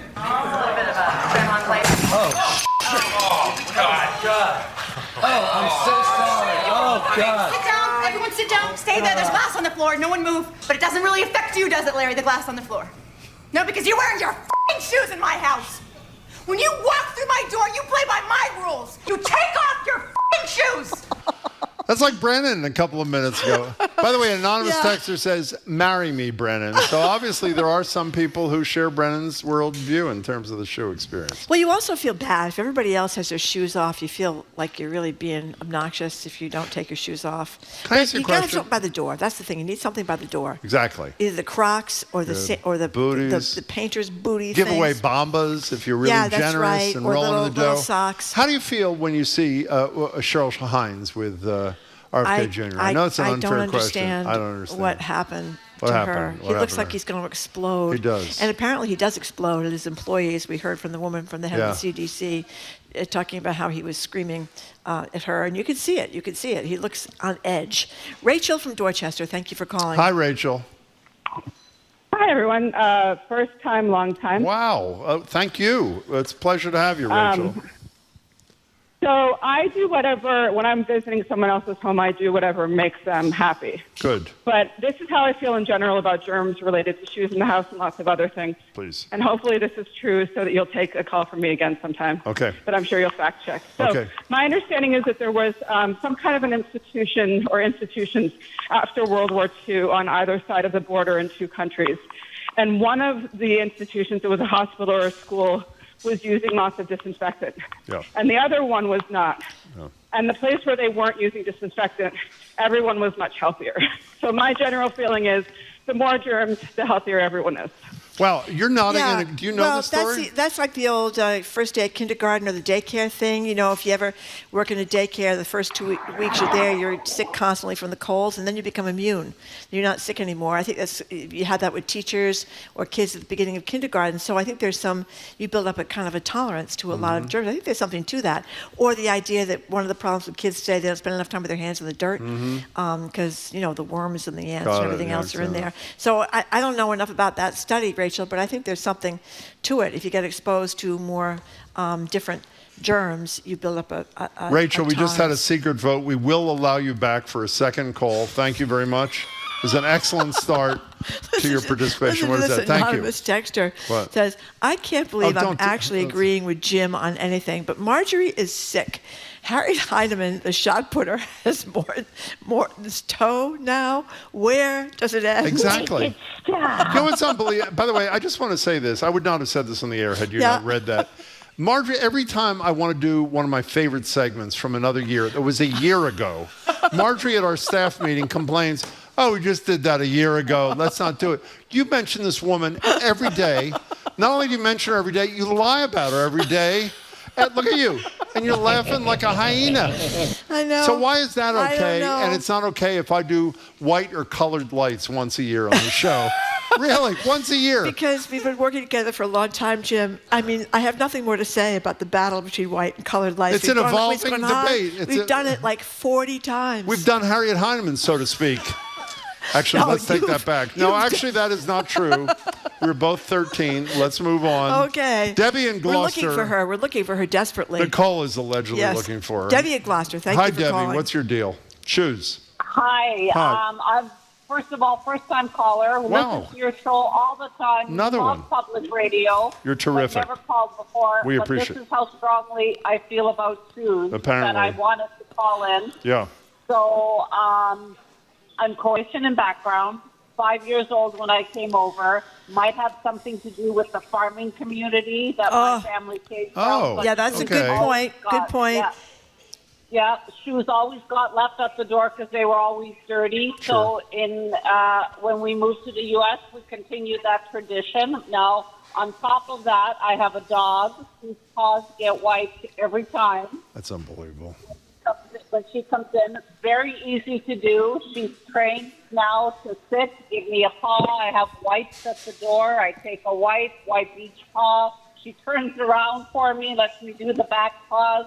It's actually quite easy. One wipe, you're done. And I have to say my mom, on top of all of that, was a knitter, very crafty. She would knit slippers. So there'd always be a box of or a basket of knit slippers by the door. Well, can I tell you, if And I had everybody knit slippers would in my take- house, I'd tell people to take their shoes off too, Debbie. Keep going. Yeah. You're doing great. Your first call. Go ahead. So we would always do slippers. And for me, Slippers. I don't. It's not the germ factor. It actually is a laziness factor. I hate cleaning the floors. Understood. So for me, I don't have to clean the floors if people take their shoes off. If someone comes and wears their shoes, unlike your coworker, I don't scrub my floors afterwards. It's months until I do them. Wow. Incredible. Now, Debbie, how long have you been listening to the show? Let's see. We were married in '92. My husband introduced me to it, so I'd say since 1992. Okay, so 33 years. We haven't even been on the air 33 years, but that's nice. But you were listening with 33. I don't know. That's fine. That's fine. There was a public radio, not you guys. Okay, another show. Okay. Radio now let me ask you a question. Minnesota. Okay, it's my turn. We actually Minnesota. went to the audience. Okay. Oh. Yeah, we went to the audience. Oh, that was what's his name? We were in the audience. Prairie Home Companion. Now here, Debbie. That's what it was. I know it was. I just said that. Now, Debbie. What would you think of a person who's been listening to the show for 33 years, who's never called, and calls to explain passionately her position on shoes in the house? I think they're a bit of a fanatic. Exactly. But Debbie, it was an excellent first call. Call us again. We loved having you. Thank you. Here's a good point, Jim. What is it? I hadn't thought of this. I am mortified when shoes-off people come to my house, seeing the bottom of their white socks turn black. That's a good From point. walking around. My hardwood floors are only mopped once every 2 weeks when the cleaners come. I have dogs going in and out and tell people to leave shoes on, but some insist. And somebody else That's an texted excellent too. point. How many times have you been to apartment buildings where everybody's got their shoes out in the hallway? How do you feel? I don't like that. Yeah, I don't of like people do that. How do you feel about that? It's a lot of shoes in the hallway. You don't like shoes in the hallway. Well, I mean, it's not a very pretty entranceway, is it? To have a million shoes in the hallway, especially if they're like running shoes. There are other issues sometimes. Oh, I see. You're saying because running shoes and well, they're odoriferous. Odoriferous. You ever had that experience? No, I've not had that experience, fine. Jim. A texter wants to correct you, Jim. No, don't really. This is enough already. We have never done a full segment on Harriet Heinemann. We've done 40 segments on white lights versus colored lights, real Christmas trees versus fake Christmas trees. Thank you. You said it Every beautifully. other iteration of Christmas decor, we have covered that over and over again. Not to mention daylight saving time. Well, I got news for you. We're doing it on November 2nd, too. Again, because daylight saving time with no S is disappearing. Hannah from Kingston. No. Let's just the show's over. Hannah, we can't do this. I'm sorry. Because I can't Sorry, take it Hannah. anymore. Let's what's his name? Jared Bowen is here. Jared, what's your policy? You are the kind of person who I think would clearly make people take their shoes off in your house. That's a given. Is that not correct? No, he's not. He's not. Oh, yes, he is. No, Marjorie knows because she's been there. And Well, I've never been invited, so I wouldn't know. Exactly. And Jared has one of the most beautiful apartments I've ever He seen. does? And no, we were never asked to take our shoes off, so there you go. No, of course I was on my hands and knees scrubbing the moment. Exactly. No, I'm kidding. No. Exactly. Has anybody ever died from not taking shoes off? No, unless you're walking through a vat of acid barefoot. Yeah, I know. I think we don't have to worry about germs. Yeah, what do you think the etiquette is of asking people to take their shoes off when you come to their house? I don't enjoy it. Yeah, I don't I enjoy don't like it. I really don't like it. Do you I have think it's Morton's rude. toe? What? Exactly. Morton's toe. What is that? It's when your second toe is bigger than your big toe. No, I do not have that. Okay, just checking. Just Really- checking. I mean, really, you got to see somebody. I don't mean like a friend. You really have like a problem. I mean, she really I have a problem. very fond of you, but you have like a real serious problem. Jim, when you were I at the think beach, that's debatable. Who's Yeah. got bigger problems Go ahead. here? when you were at the beach with Harriet, did she have one of those? Oh my God, this is really Yeah, I mean, you had to have noticed. okay. HR is calling the bat phone of the control room, I understand, Jim. And Zoe wants to know, should I answer it? The answer is do not answer it. Okay, what are you doing on that show of yours at 2 o'clock there? So we spent a lot of the year talking about the 50th anniversary of Jaws, but this is also the 50th anniversary of the Rocky Horror Picture Show. Oh gosh, that's right. So we're going to be talking to Barry Bostwick, who played Oh, my Brad God. Majors, the tidy whitey wearing Brad Oh, Majors. that's great. About his experience doing the film because he's coming to the Emerson Colonial for a special screening. And then Suzanne Simpson, the executive producer of PBS's Masterpiece, will walk us through the upcoming season, including a very exciting new series, The Foresights, and she'll give us a preview of All Creatures Great and Small. And then Jeremy Sewell, who is a chef, restaurateur of the Great Row 34, has a brand new cookbook where he's taking basically his inspiration and thoughts about restaurant life into home cooking, which is really special and sweet. Sounds great. That's a great restaurant, too. And by the way, Oysters. Jared's show is live at the library tomorrow at 2 o'clock. That's right. So come on by. Jared, thank you. Anonymous Thank you, texter Jared. says, getting back to what you said, odoriferous, take some Tylenol. That is the solution That's right. to absolutely everything. That's right. Okay, we gotta go. Thank you for listening to another edition Thank of Boston you. Public Radio. Thanks to people that came down to the Thank Boston you Public very much. Library. Keep up with us 24/7 by way of our podcast. Or check out our TikTok page at Boston Public Radio, where you can see the team up in Springfield, where Jim was ordering around everybody to get more food at the Big E. That's a pretty great video, though, It was isn't it? pretty good. Yes, It's great. it was great. Tomorrow we are back here with the Culture Show's Jared Bowen, Harvard National Security expert Juliette Kayyem, our food policy man Corby Kummer, Kimberly Willingham, executive director at the Boston Debate League. This should be fun. We're going to have 2 student debaters doing a debate live with us on the radio. I'm very excited about that. We want to thank our crew, Zoe Matthews, Aidan Conley, Nicole Garcia, Hannah Loss, our engineer, John the Claw Parker, our executive producer, Jamie Bologna, our BPL staff, Maddie Guy, our Bill Francis, Juan Jose Cadena, our host of the Newsfeed Cafe, and across the street at the Lennox Hotel. You have anything you want to say, Jim? Bye. No, you told me you wanted me to give you time to say something. at the end of the show. I actually, well, I can't. No, I'll do it tomorrow. Oh, he's going to I'll do it tomorrow. Thank you. Okay, then Forgot that's about it for us. Culture Show Well, is that's on. a hell of a tease. Everybody's going to come back for that. I have an update on our effort to get question 1 implemented. We've been talking to the auditor and the attorney general. I'll tell you tomorrow what the conversations have produced. Okay, the Culture Show Sorry with about Jared Bowen is right after us on 89.7 GBH. I'm Marjorie Egan. I'm Jim Browdy. Thanks again for tuning in today. Hope you can tune in tomorrow and have a great afternoon. I said, well, let's see how we say that.